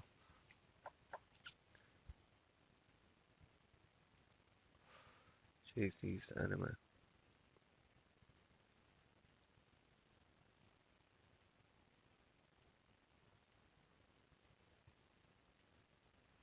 Alright. Now we don't have to mess about creating them every time in each enemy class. We've already got them. We just need to set them. Save that.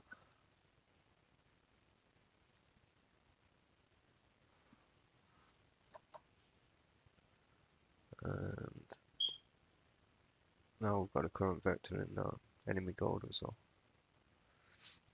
We just need to set it in the constructor, and we can actually delete these lines of code.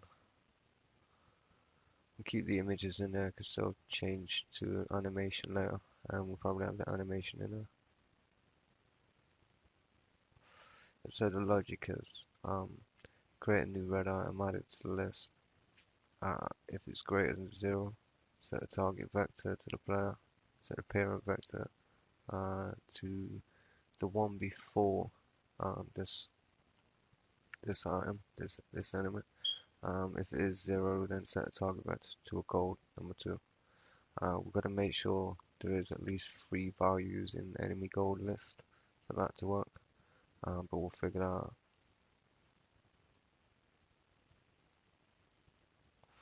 So, in our render class, our render module, we need to set the graphics again.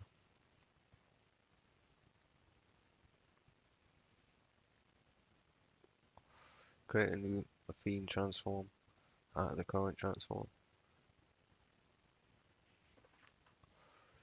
But here we only want to render any enemies if we're not on a menu. So we won't need to do this step. In fact, we won't need to rotate unless the enemy's alive.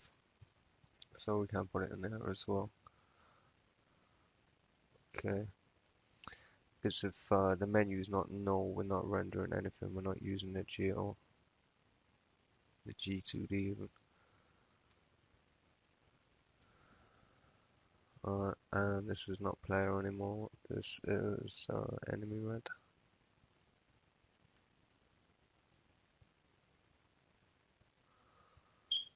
Okay.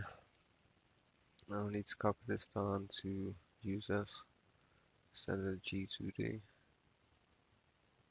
in anything that we render in this class. Just to keep the G2D clean. And even though these are none, I'm going to add these anyway just for brevity. Alright. So, got new enemy red G2D, and we need to translate, rotate, and then translate again before we throw the image out, which is this bunch of code here. Back in the enemy red before the image.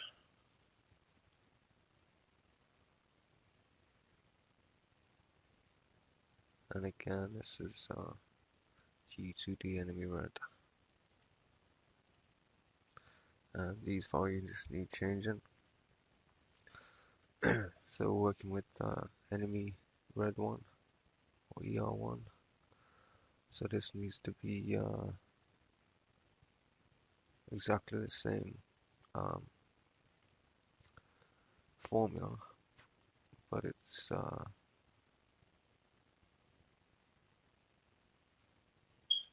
enemy W the ship by 2, is it? Yeah. And the other one ship by H.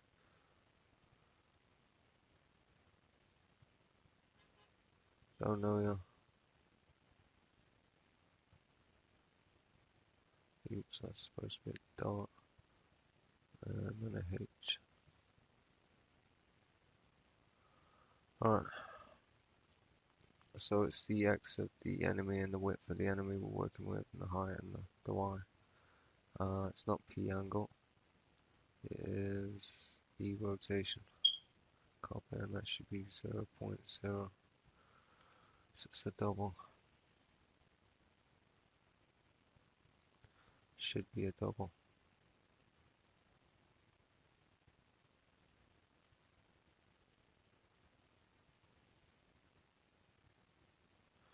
Double on E rotation.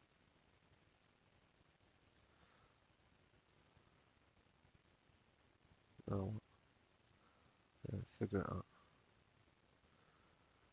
Okay. So we need to translate it back as well, and that's going to be these values in the negative, and the height in the negative, and it's these specific X and Y's of the enemy. But again, it's not P angle, it is rotation.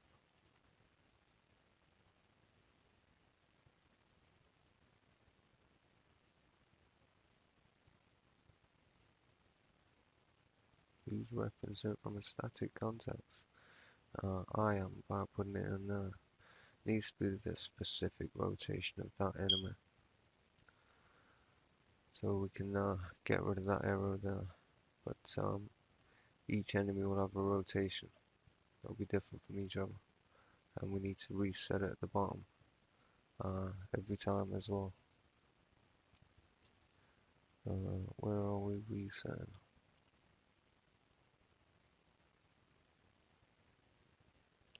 We're not resetting apparently. That's fun. We're resetting the transform at the bottom there. But only the G2D. That's strange. We'll keep the same convention. One of these work, one of them don't. We do need to reset the rotate before, well, inside this is deadlift if. So where's the if then? That would be that one. So inside there we've got to reset the rotate.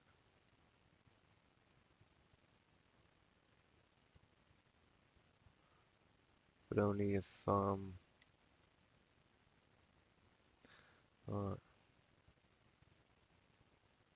only need to reset it if the enemy is alive. So it needs to go in there this time. Because if we're not transformed and translated, we don't need to worry about resetting it. And it's not player, it's enemy red. Transform. Alright. Then we need to add our lines here. Which is pretty much the same lines of code as this.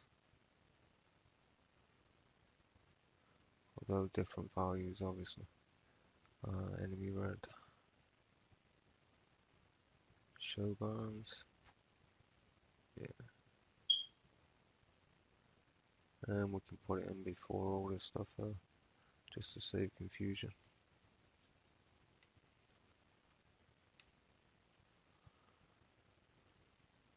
Ah. Copy it. Paste, paste, paste. We don't want orange on this one. We want red.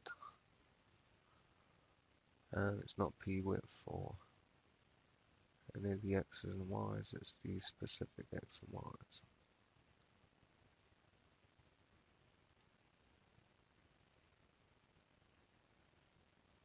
And it's not p width shared by 2.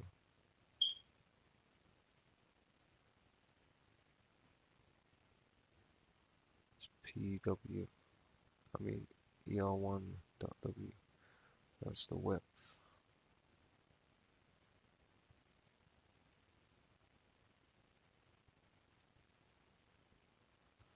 And need the height. And I've missed one though.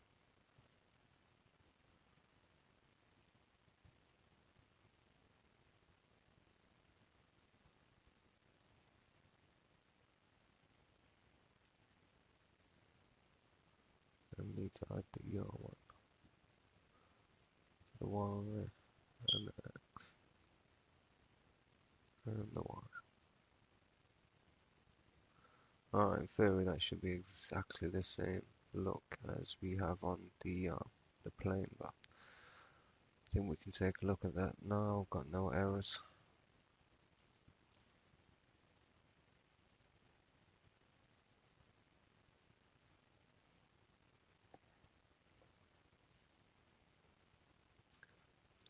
Just said that. Index out of bounds exception. Index 2, as I was saying earlier. We can't set the target back to enemy gold if there's not 2 in there. Size at the moment is 0. I'll take a look at this 81. That's exactly where we're setting this. Enemy gold. So we do need to figure out why that is. In level is where we're setting the number of enemies. Set up level 1, I believe. Here we go. So we've got our attack methods for each different set of enemies.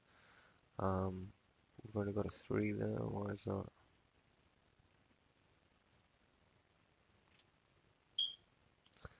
Well, if we upgrade that to a 7.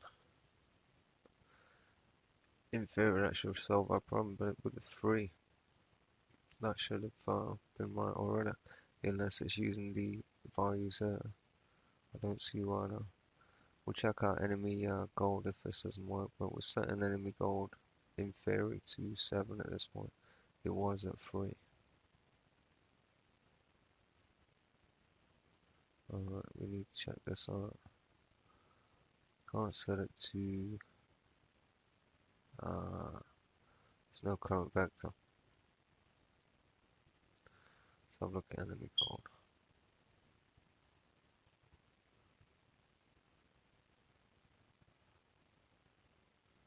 Enemy gold rows.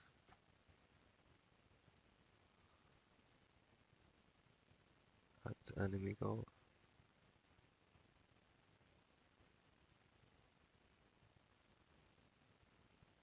Strange.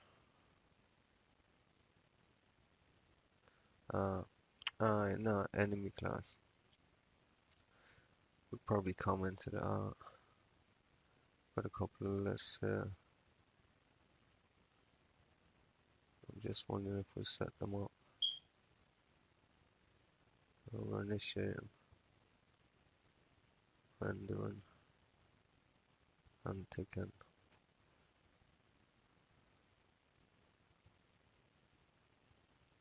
Here we go. The second one is gold, green.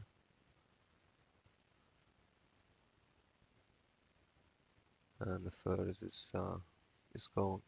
So set up enemy 1, set up level 1. Needs to be the third one. We're actually set to 5 at this point, which is really strange.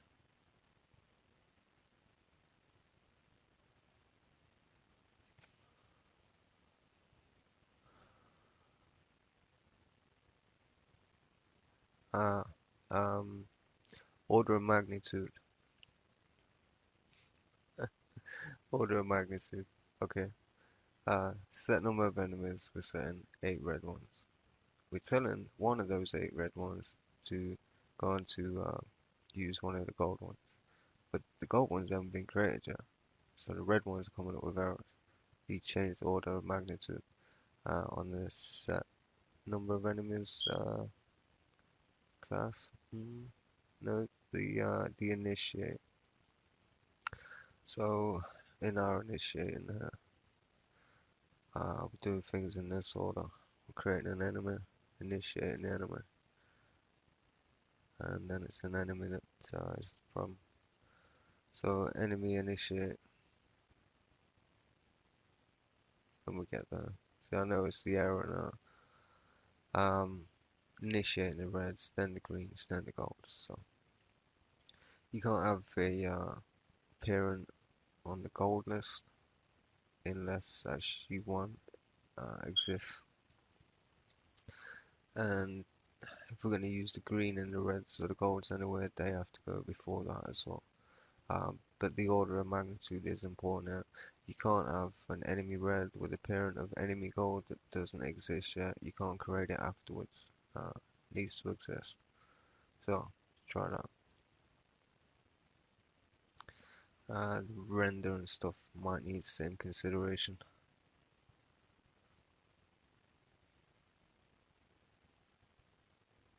Yeah. Uh, okay. So we're asking it to set a target vector, but we've not set that module up yet. We've got the unsupport operation in enemy red. Uh, we are going to fill these in, but not at this point. I want to test it. There's a lot of magic that goes into these modules, I can tell you.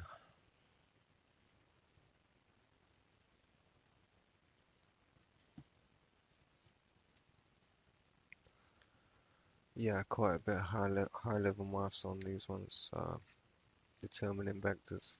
So yeah, um, what we have now is a situation where enemy 0 on the red, which is actually this one.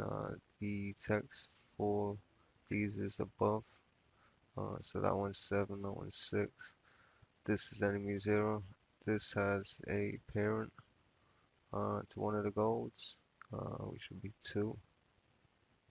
And the rest are targeting the player. And I don't think the rest have any parents.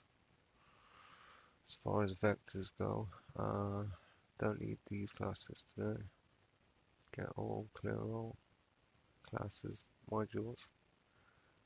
Hit and fire is bullet system. Move left, right, up, down. They appear to be working in enemy red. I can't see whether the up and down is the right way round, but the right and the left seem to move the right way. And the tick is just updating the list to check is it dead or not. Do we have our lines? And I can't remember if we saw them.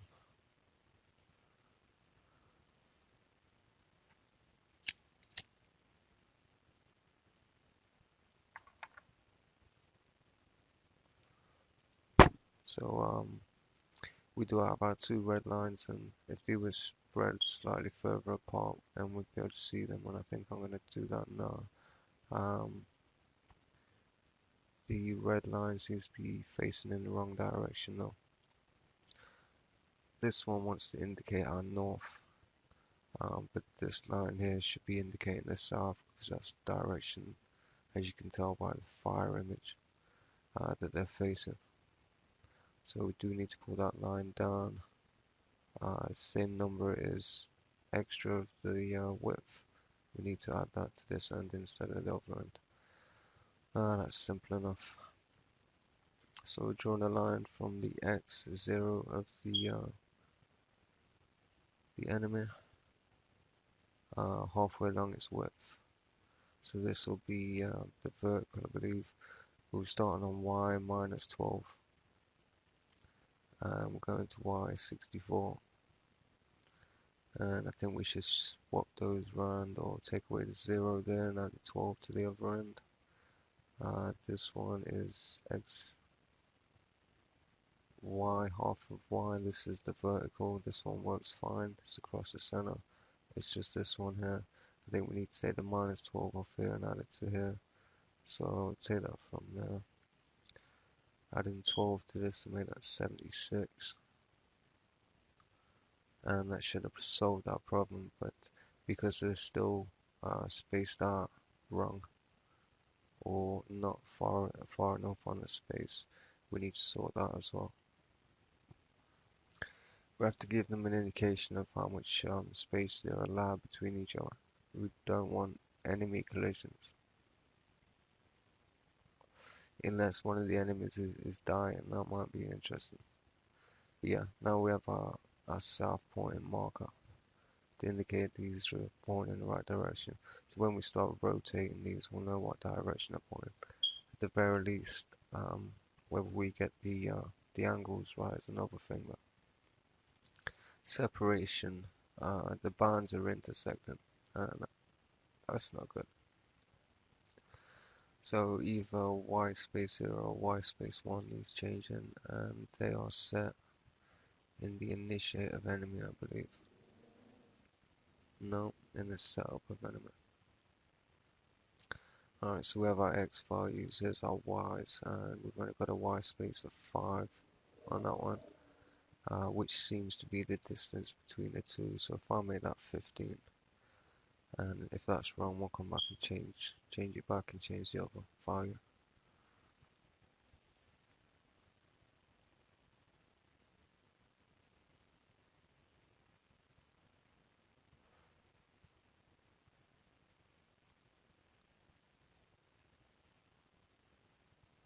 So if we're not changed the thing, we're still intersecting on the bands. Don't think I changed that enough really to make any difference, but it was 5 originally, so if we need to put it back to 5, we'll put it back to 5.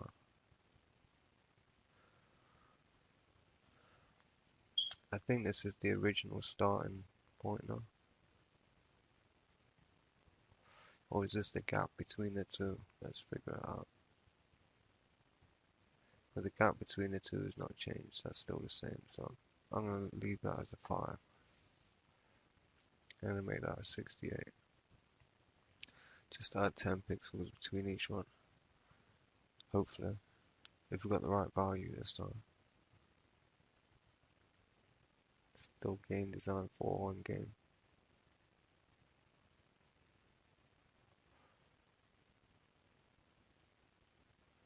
Alright, I'm much happier with that distance. And in fact, that's the perfect distance away from each one. The distance it's measuring, I think, is from the X value at this top corner here to the Y value, from the Y value there down to the bottom. Is it, sorry, X value to the next X value. 64 away. 68 away. In game, when we're creating game here. No, it's not game. What was it? Game design. Still going game design 4. And the constructor of this. So that's actually 9. And it's just new game design. Actually put part 9 though. Because we've actually changed the name since then. The game title and the version are coming through to the J-frame, but we need to change those too. And they're set at the top. Still planes and sources, but we're on 9, so this is 8.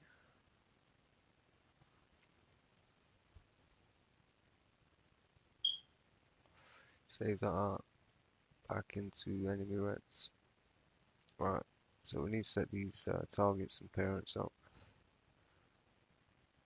We've got our rotation plugged in, and we've got our additional bands, and we're resetting transforms, so that's cool.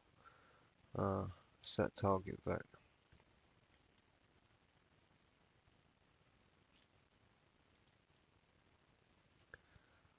gonna be this target, right?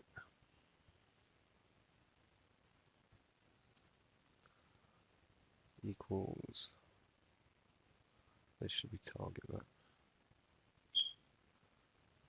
Or just target.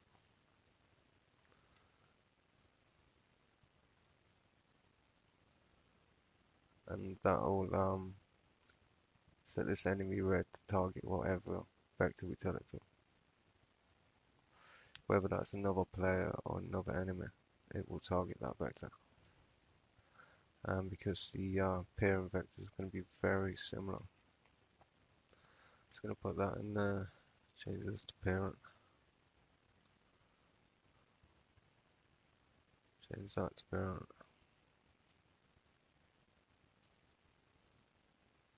and change that to parent. Because you might want a mothership parent as well as a target. Then the mothership might tell them to target different things or have different parents. We could have a mothership factory that, you know, creates all different enemies and just throws them out at end of level boss or something. I don't know. We'll figure it out. But in addition, when we set the targets, we want to look at the target, so we know that that target's been set. So we need another module called look at target, and we need another one for look at parent, but we need this argument in there. In fact, we need this argument in there once it's set. Then we're using it straight away. And look at target, yeah, look at target vec. Just so we know it's a vector that's being passed through. And again, the same logic with the parent. And this is parent vec. And look at parent. Do we need to look at parent? Yeah, because we need to distinguish between parents and targets. Alright. And this is where the magic comes in. We're going to need getters for get target vec and get parent vec, but we'll sort them. The look at target is really where the magic works. It's so magic I messed it up once already.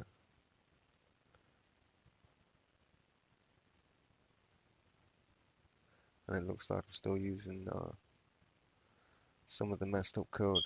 So this is experimental. So be warned, your computer could blow up just by coding this in.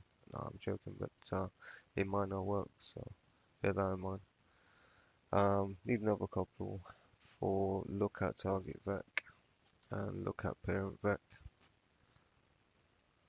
I'm just gonna cheat and put that there and copy that there. And these should take the same, yeah, arguments as their other classes, but we don't need the same code in there or there. But these two are identical and they rely on a couple of other modules, so let's just put a couple more of these in. And the other modules are get magnitude,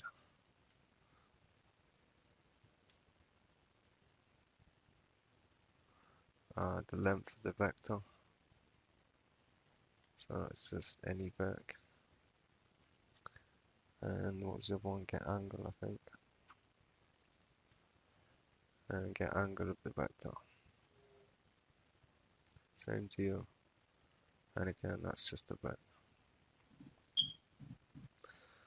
Alright, so these get magnitude and get angle are used by both look at target and look at parent vectors, but it doesn't matter what the vectors are, the calculations are the same. So alright, look at target vec. It starts with,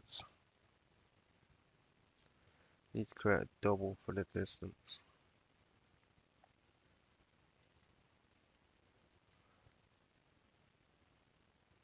and that's going to equal get magnitude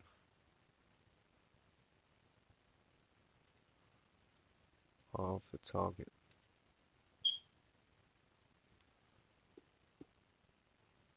and that's going to return some magnitude is not void. Magnitude returns double.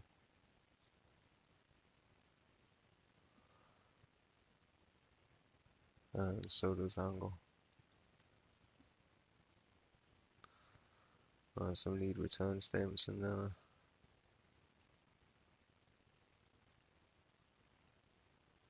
Start them then.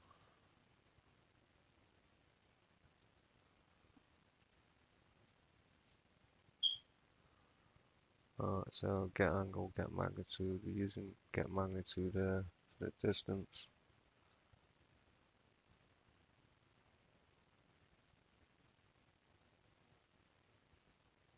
We need a result.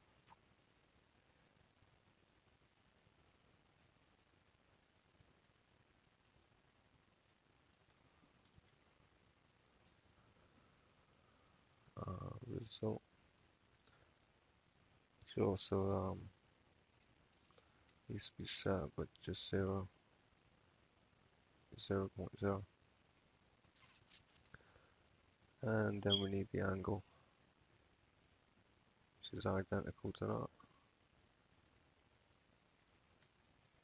Just angle, is it? Yeah. And then let's get angle. Alright, so distance, result, and angle.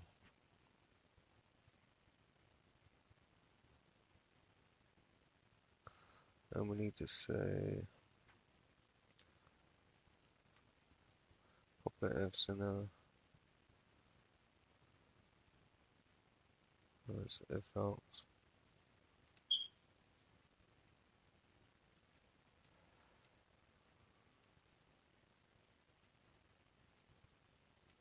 This is just one way of setting this up.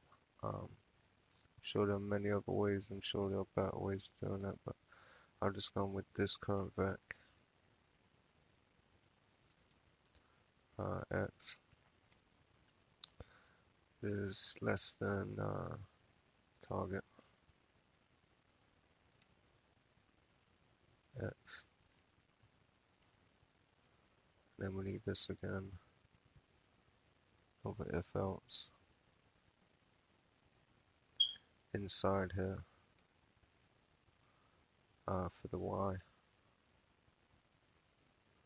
So the logic is if the current vector of the invader is less than the target, so the target's on the right hand side of the invader, then do this code, else do this code. And these are Y's. Code Y less than target Y. And again the same logic down here. Alright, so if the target is on the left, sorry, if the current vector, the enemy is on the left of the player, which is on the right, the target on the right, then we want to do this code if it's on the left, if the target X is greater. Alright. Target's on the left here, do this code. The target's on the right, do this code. Right. Then we need to set a result up in here.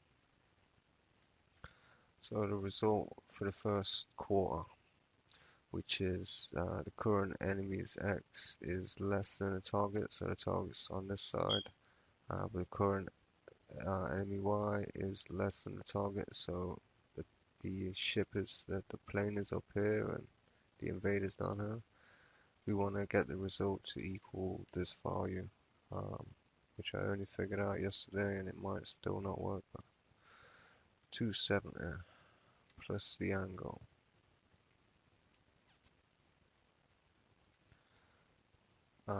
times minus pi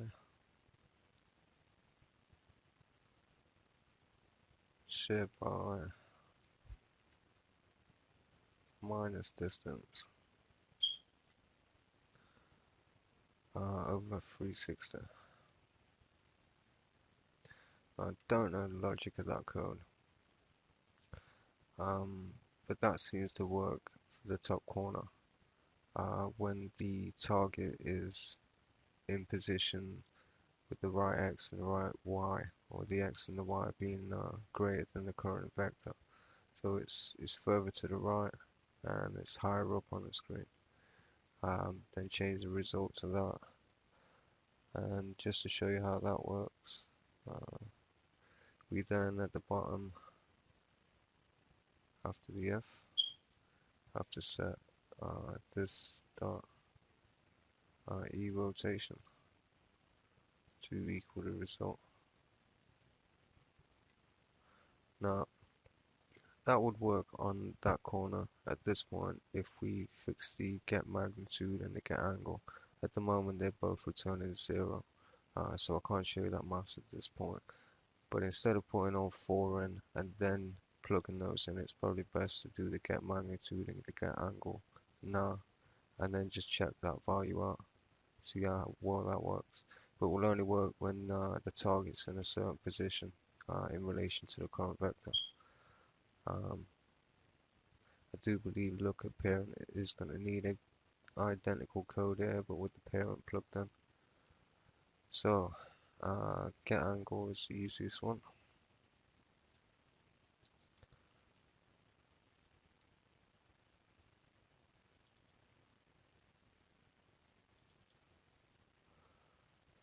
So in the get angle we need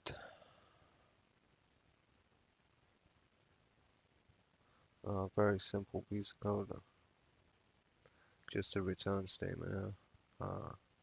We can do it in. We need the current vec.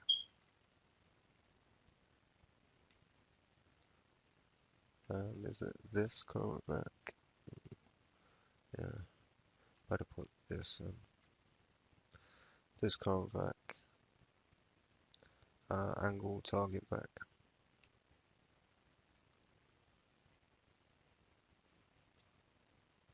Angle vec. So that's the easy bit of code now. Actually, you've got about 20 lines of code in my first edition of that. But that really is all you need. In fact, it's maths to degrees.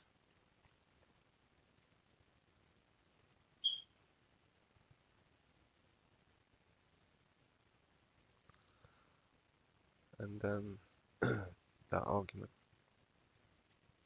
So we've got to send the angle back in degrees, so the radians to radians will work.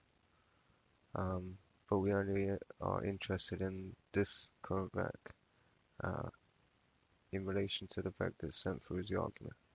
So that's the get the angle. So this is half working now. We've got the angle set up, but we still need the magnitude. Magnitude is a little bit more complicated, but let's see if we can shorten it down from the version I've got. In fact, it's just 2 lines of code. We need a double for the result, and that's going to equal math absolute, and double in the center, and this is going to be the target vec, or vec x minus this dot current vec dot x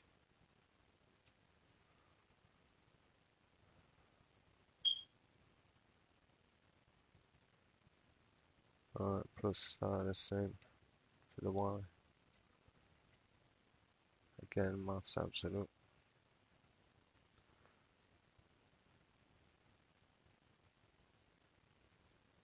Just the y variables. And it is minus for both, is it?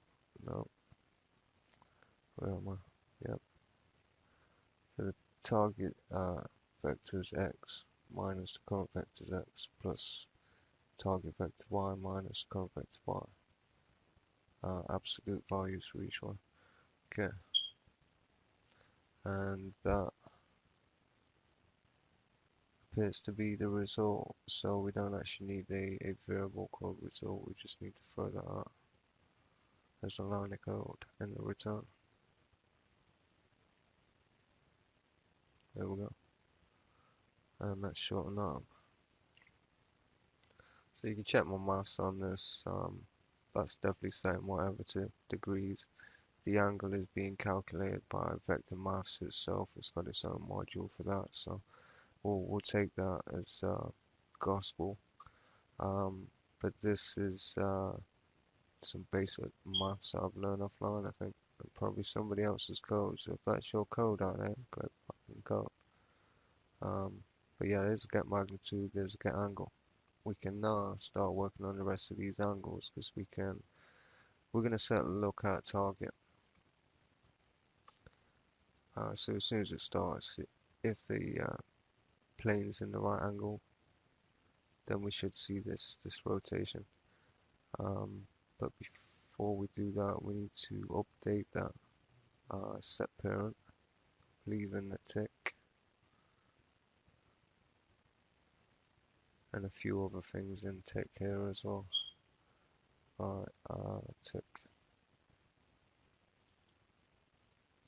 So we need to go through the whole list and start using the same sort of logic for movement. So for list, it's going to go through enemy red. It's going to pull out enemy reds, ER1s, out of the list, enemy red. Right. And we're going to check if it's fault, if dead's false. So we only want to do this on live ones. And then it's going to be the ER1 x value plus equals the ER1 dx value, which we need to plug into the movements if these are still using x. Yeah, we need to make these dx, and then we'll add the dx whenever that's moved. So we do need these open today, just to change them to dx and dy, and dy is next.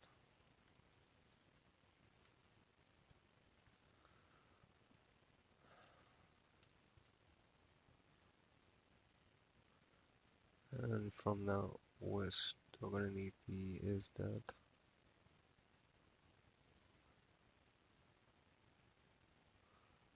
Equals false.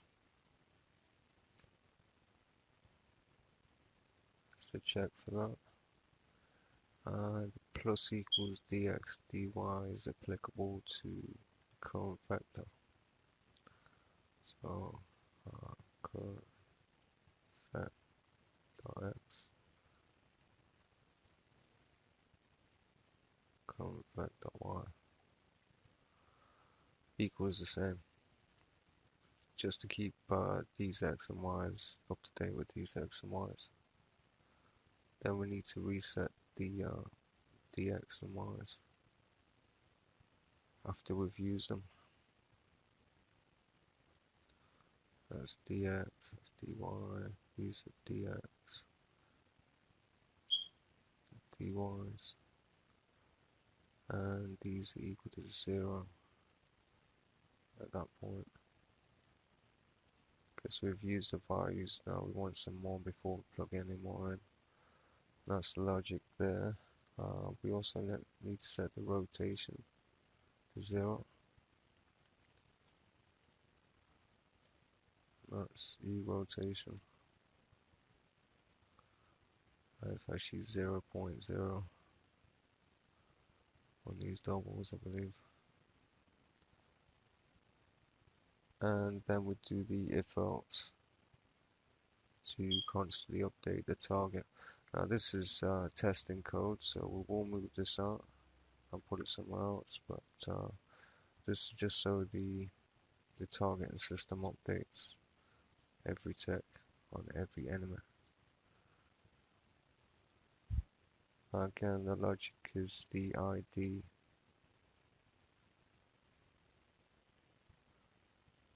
So if the ID equal to 0, then we want to do one thing, if not, we want to do another. And what we want to do is a set target vex.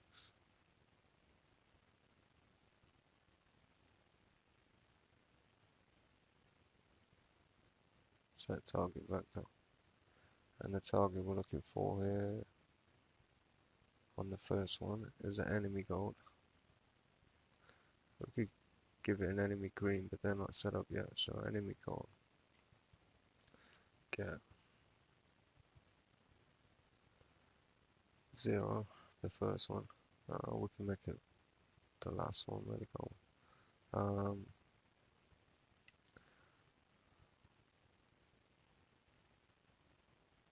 We'll make it the last one in the list. Size. So whatever the last one in that list is, we'll get that one. And we're interested in its current vector.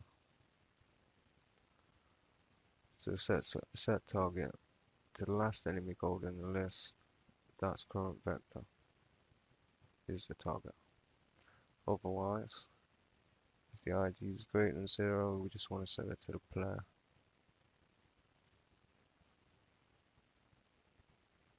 Oh, that's the same. Set that. And that's simple testing code there, just to set the target every time it ticks. So it will always target it as long as the target's set. If the target's not set, then we can do some independent rotation. Otherwise, we want it to rotate towards its target. So we have a number of reds moving across the screen, and the majority of them are going to be targeting the player when the player moves. But the others are going to target the enemy gold. But again, only if they're in the right quarter.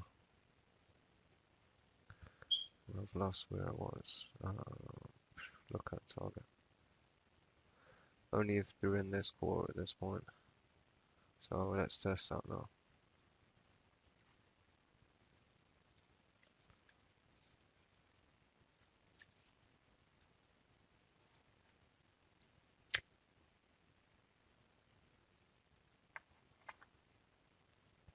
No point at enemy red get magnitude, so we've not set one thing up.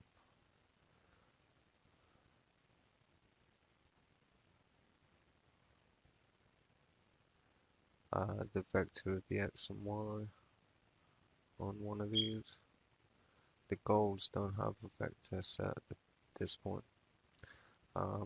So we do need to bring this code into the other enemies too. Just so they start to work the same. So enemy gold and the constructor hasn't got vector set.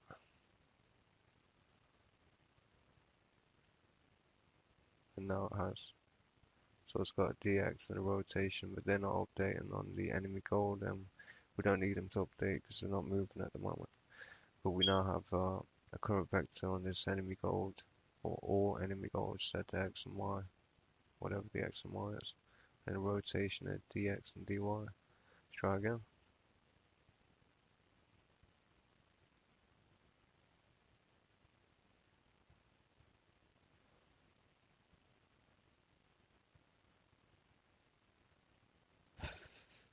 Index array out parts. Index 5, size 5, enemy red tick.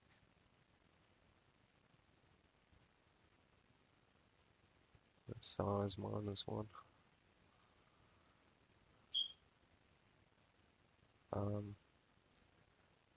Not sure if that's a 0 star or 1 star on the stars. Let's try that.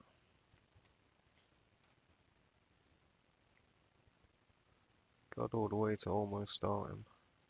There we go. Alright, so one of these, I think it's that one, is targeting one of the golds, but because the gold is not in the top right hand corner, you won't see the rotation.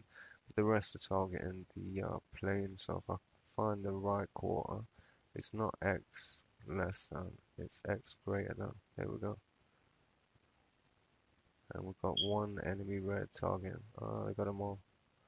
But the Y's got to be less. If the Y goes higher, then the targeting system turns off. Which is great, because then we're going to plug in all the other 4 quarters. Yeah, that's pretty cool. And it all depends on the distance away from the plane as well. Almost. But yeah, the enemy's direction is moving between this 90-degree line and this 90-degree line.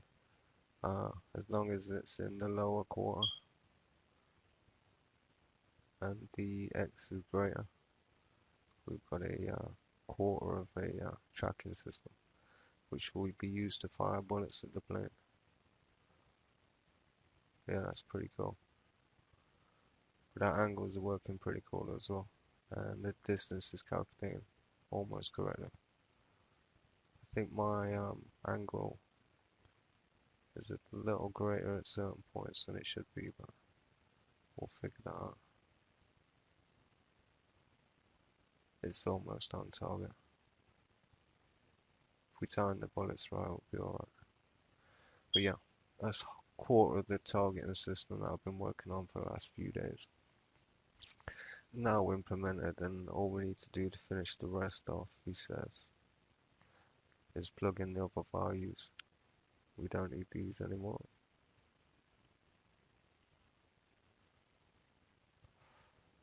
Done with the tick, no more errors from that. Set the target vec, that's working. Set the parent vec on shore. We've got to look at parent vec, and that's not plugged in yet, so if I added this code to that,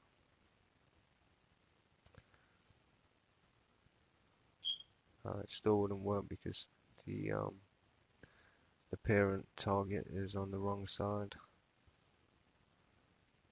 This angle is plugged in, but yeah, we just replace these targets with parents.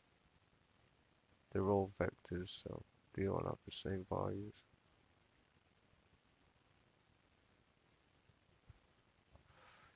It's 1/4 done. And that's if the current vector of the plane, current vector of the enemy is less than the plane. The plane is greater than when it's further down the screen, so this means the enemy is higher on the screen than the target, than the parent. In this case, we should be looking at target.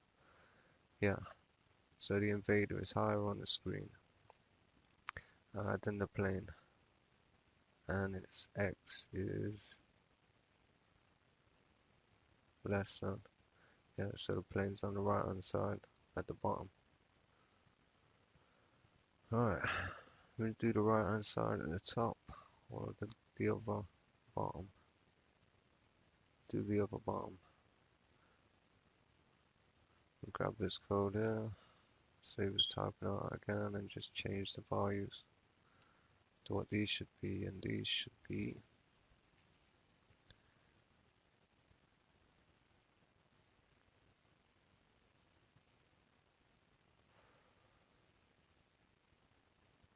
right. This one is -45.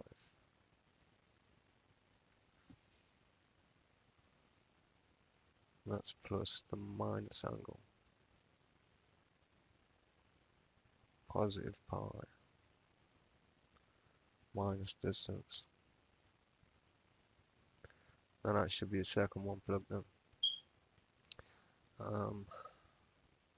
This is dealing with the different axes. So whether the invader's on the left or the right now, it should still work as long as the Y of the target is greater than um, the invader, i.e. lower down the screen. But we can also plug that value into the parent and that might start kicking in. That is this one here.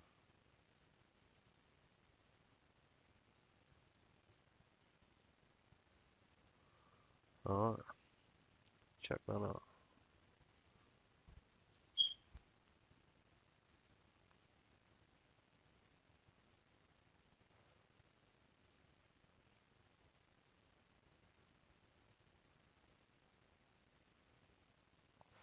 Now we've got our target system in the bottom left corner as well. So, and our first one is targeting the gold.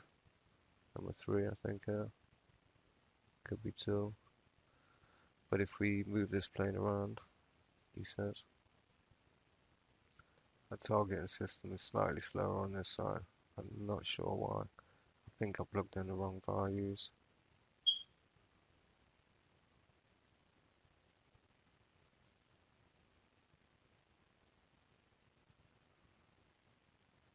It works a lot faster on that side than it does on the, although it still kind of works.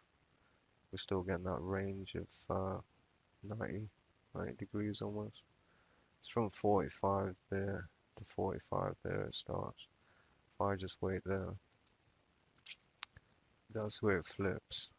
But we can have one for when the X is 0 as well. So yeah, 0 and minus 180. We'll have values for that just to say if the angle is 0 or 180. I guess we could do that on the left and the right as well. But yeah, only works if the plane's lower. And it switches to 45 over the center. But that's top and bottom. As you can see now, as the parent's getting closer, it's completely going off whack. But that's why we have to set up the top versions as well as the bottom. Because those rotations only seem to work for the 45 or the 90 degrees that I set them to. But yeah, there's our tracking system, our targeting system. Some of these are slightly off, but that's to do with the distance. Need to calculate this distance a bit better than distance shared by 360. And this minus 45, I'm assuming we could add 360 to that and make that 405, is that right? And that should be in the same direction and a different speed, maybe slightly faster.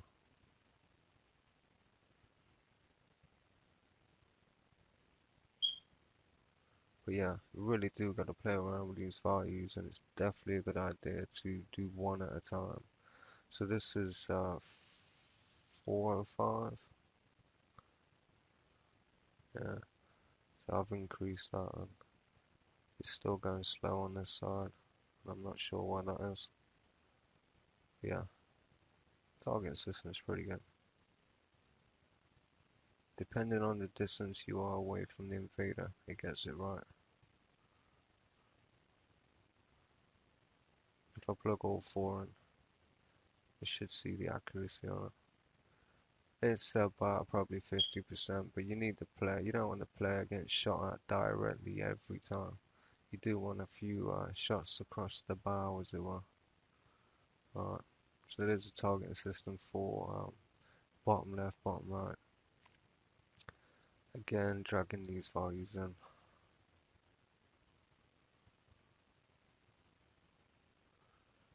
And now we're looking at minus 90 here. This is target vector, minus 90. Positive angle, negative pi, negative distance. Yeah, same as above it. And I'm just going to put these in there so we know this is working. And this is kind of working. And then we just need to figure out if that works or not. So this should be the opposite Y on one of the sides of the X, only on the target vector. So we should have 3/4 of the circle covered now, or 3/4 of the rotation of the invaders.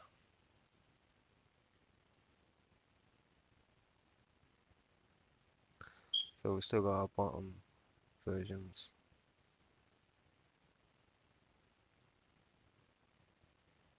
And it's not that side. It's that side.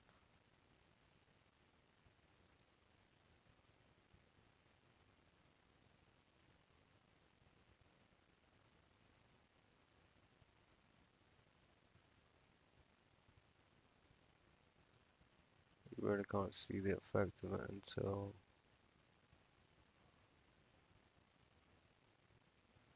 that seems to be going the wrong direction. To rotate when we go up, should be going the other way. So I have a feeling the distance is the wrong way around on that. Maybe it should be positive distance or positive pi. Let's try one of those.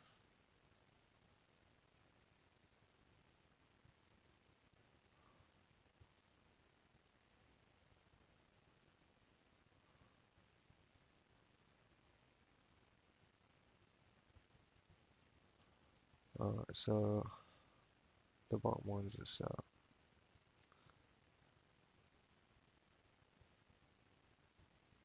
Yeah, as you can see, that one is pointing more towards the plane now, so above it, and so are the rest. So I was right. That's supposed to be the positive direction. I was lucky. If I'd have chose the positive pi and gone the wrong direction, that would have been a bit of a mess. But yeah, as you can see, we're targeting from above as well as below. We're doing pretty good on the below bit as well. So we just got the one to do in that top corner. Other than that, we've got a targeting system based on the current vectors of each of the objects, which we can set and unset as we like, which we'll probably do at random throughout the game or at specific points when we want to target the plane and shoot at it.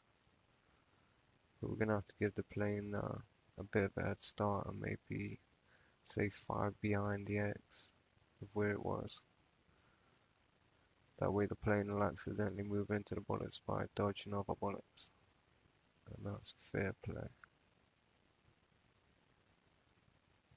But yeah, there's our targeting system for the left and the right. Now we're off. Gone too far that way with a negative distance.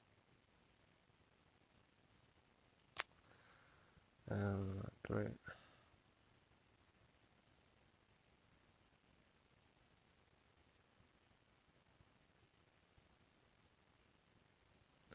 Try still the minus distance, but a minus 360. Yeah.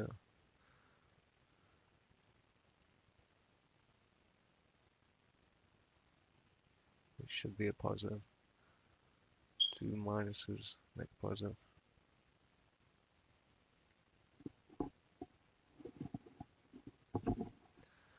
Alright, so we got the bottom.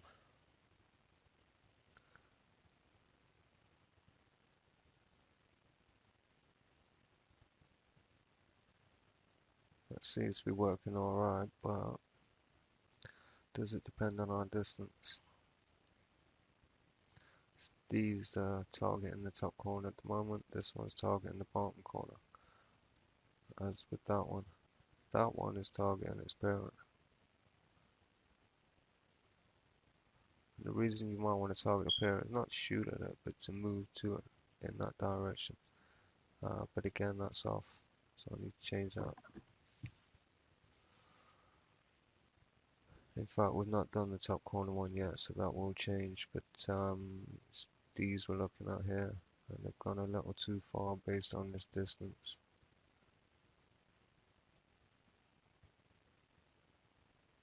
Yeah, we're still going way too far, so try 90 at that point, but I think that's going to be wrong. The 405 seems to work.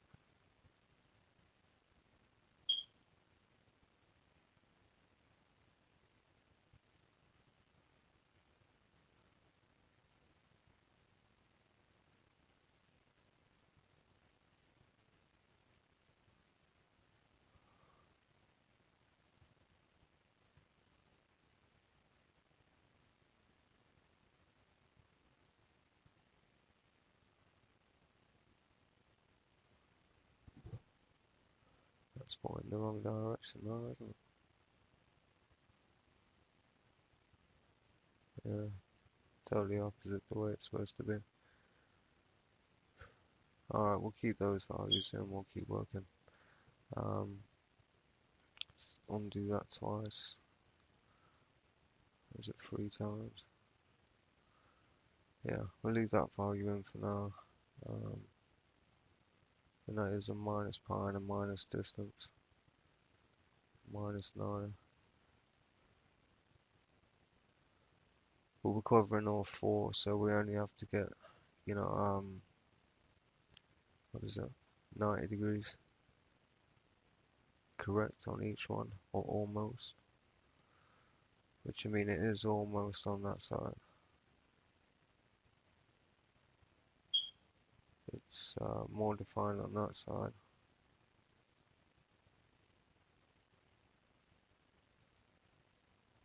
And that side still don't work yet. But at least they're facing the right way now. Yeah. Almost. But yeah. We're plugged in 3, let's do the other.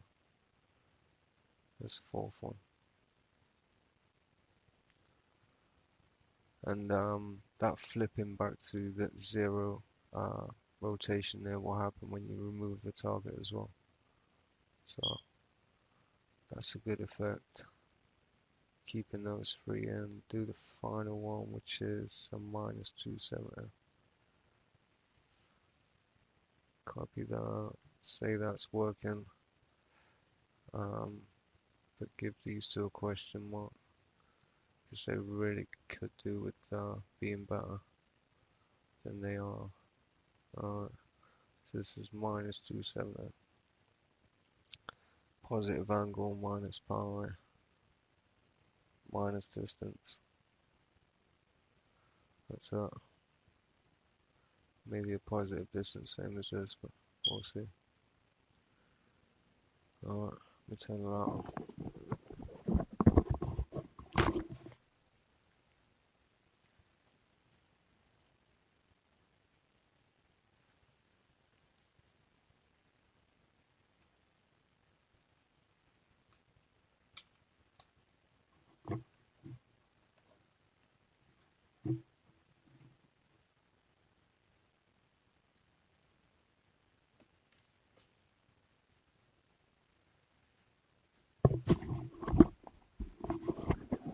As you can see, we're back again, and we should have all 4 in play now. Yeah, excellent. They do flip.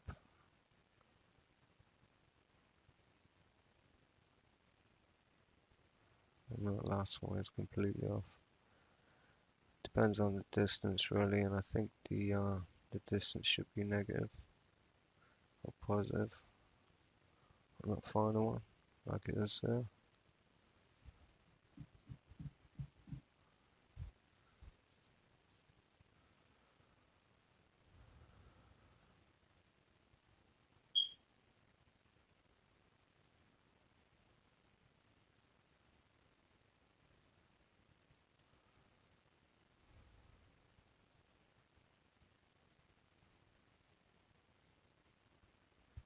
No, that's not one.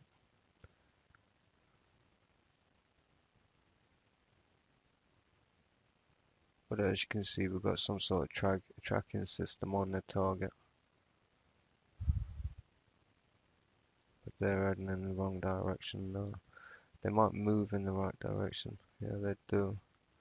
But that should be 90 degrees off. That corner is actually pointing at where they should be. Facing, I think.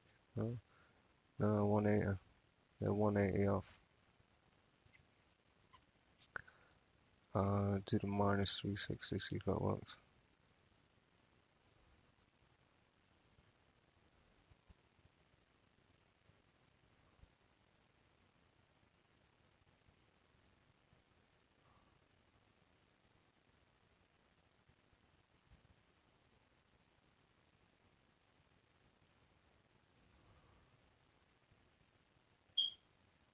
So the bottom worked for the 45 at the bottom. Is that done the right way? That looks better.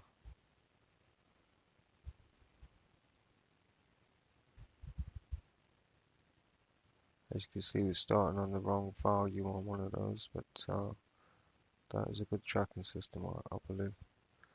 A comical one, at least. Yeah.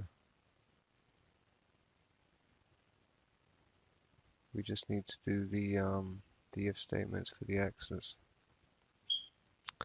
The logic on this is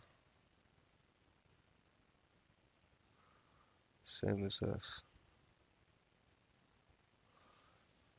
Copy. And we've got to say it's outside this if before we set it. And that's going to be an else. Is it?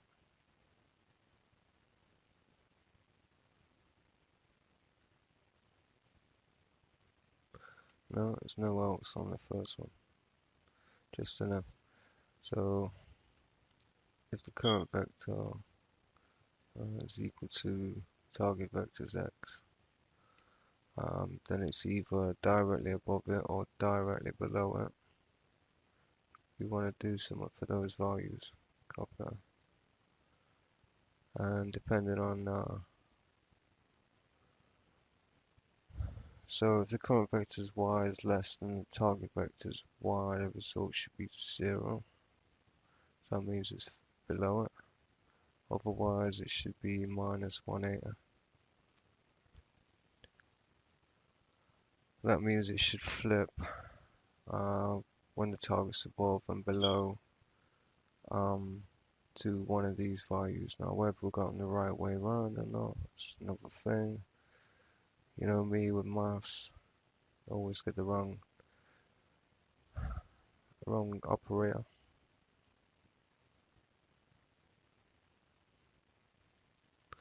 Alright, so the best way to test this, if we move to the 45 and then just let it move past, you should see it flip. No, we need to get it right on 0, so it won't always land on 0. There's 0.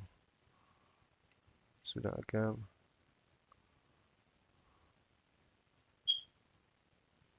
It's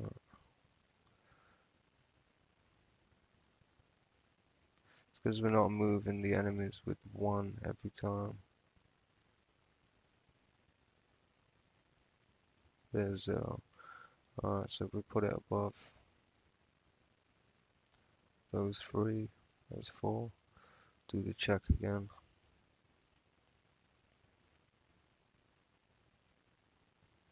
Should have been a bit closer. But yeah, that should be detecting whether it's above or below.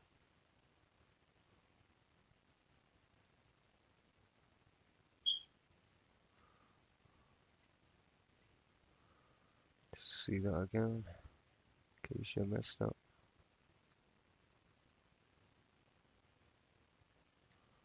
It does flip, it's really quick. And it don't always land on 0 either, there's 0. I mean 180, minus 180. Alright, so there's our lookout target. tracking system. If it's above or below, we set it to those values. If it's in one of these quadrants, we set it to those values, and it kind of works. You know, it's not 100% accurate, but it gives some playability to the yeah, to the playability to the game. I'm just gonna take these in and paste this in there. Might as well take the whole lot. We do need the checks for the parents. Uh, Above and below. And just put that in there. I'm really doubling up code here where I don't need to, but we might want to separate parents and targets look at, so we'll keep it in for now. If not, we'll just have a look at vector, and we'll do that from there. Okay, so that's parent vector in as well. Target vector, setting the target, look at target, setting the parent, look at the parent, and it's updating every time.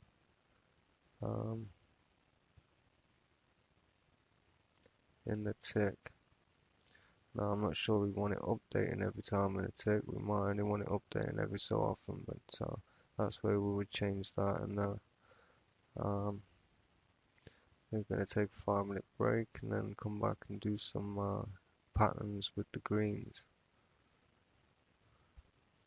But we do need a lot of this code putting into the other classes as well if it's not there already, especially this current vec and rotation. Need this in the greens as well. Just below the X and Y. Import the vector, and that's set for the enemy greens as well. Right, did we started on patterns already for the enemy greens? Cool. So we need to add parents and targets to these as well. And add the rotation. And then add all these patterns into the reds and the golds, but given different numbers. This is attack 0 in here for the reverse arrow defense formation. We're probably going to put that as a 1 in red and a 2 in gold, just to switch them up a bit. But yeah, the diamond formations. Yeah, should be good.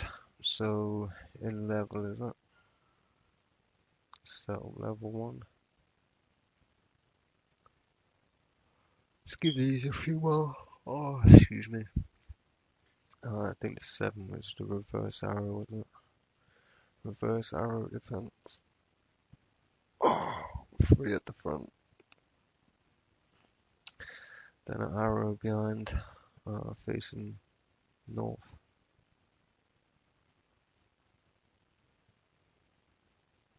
Oh, that's diamond shape on that one. Okay, for the 7.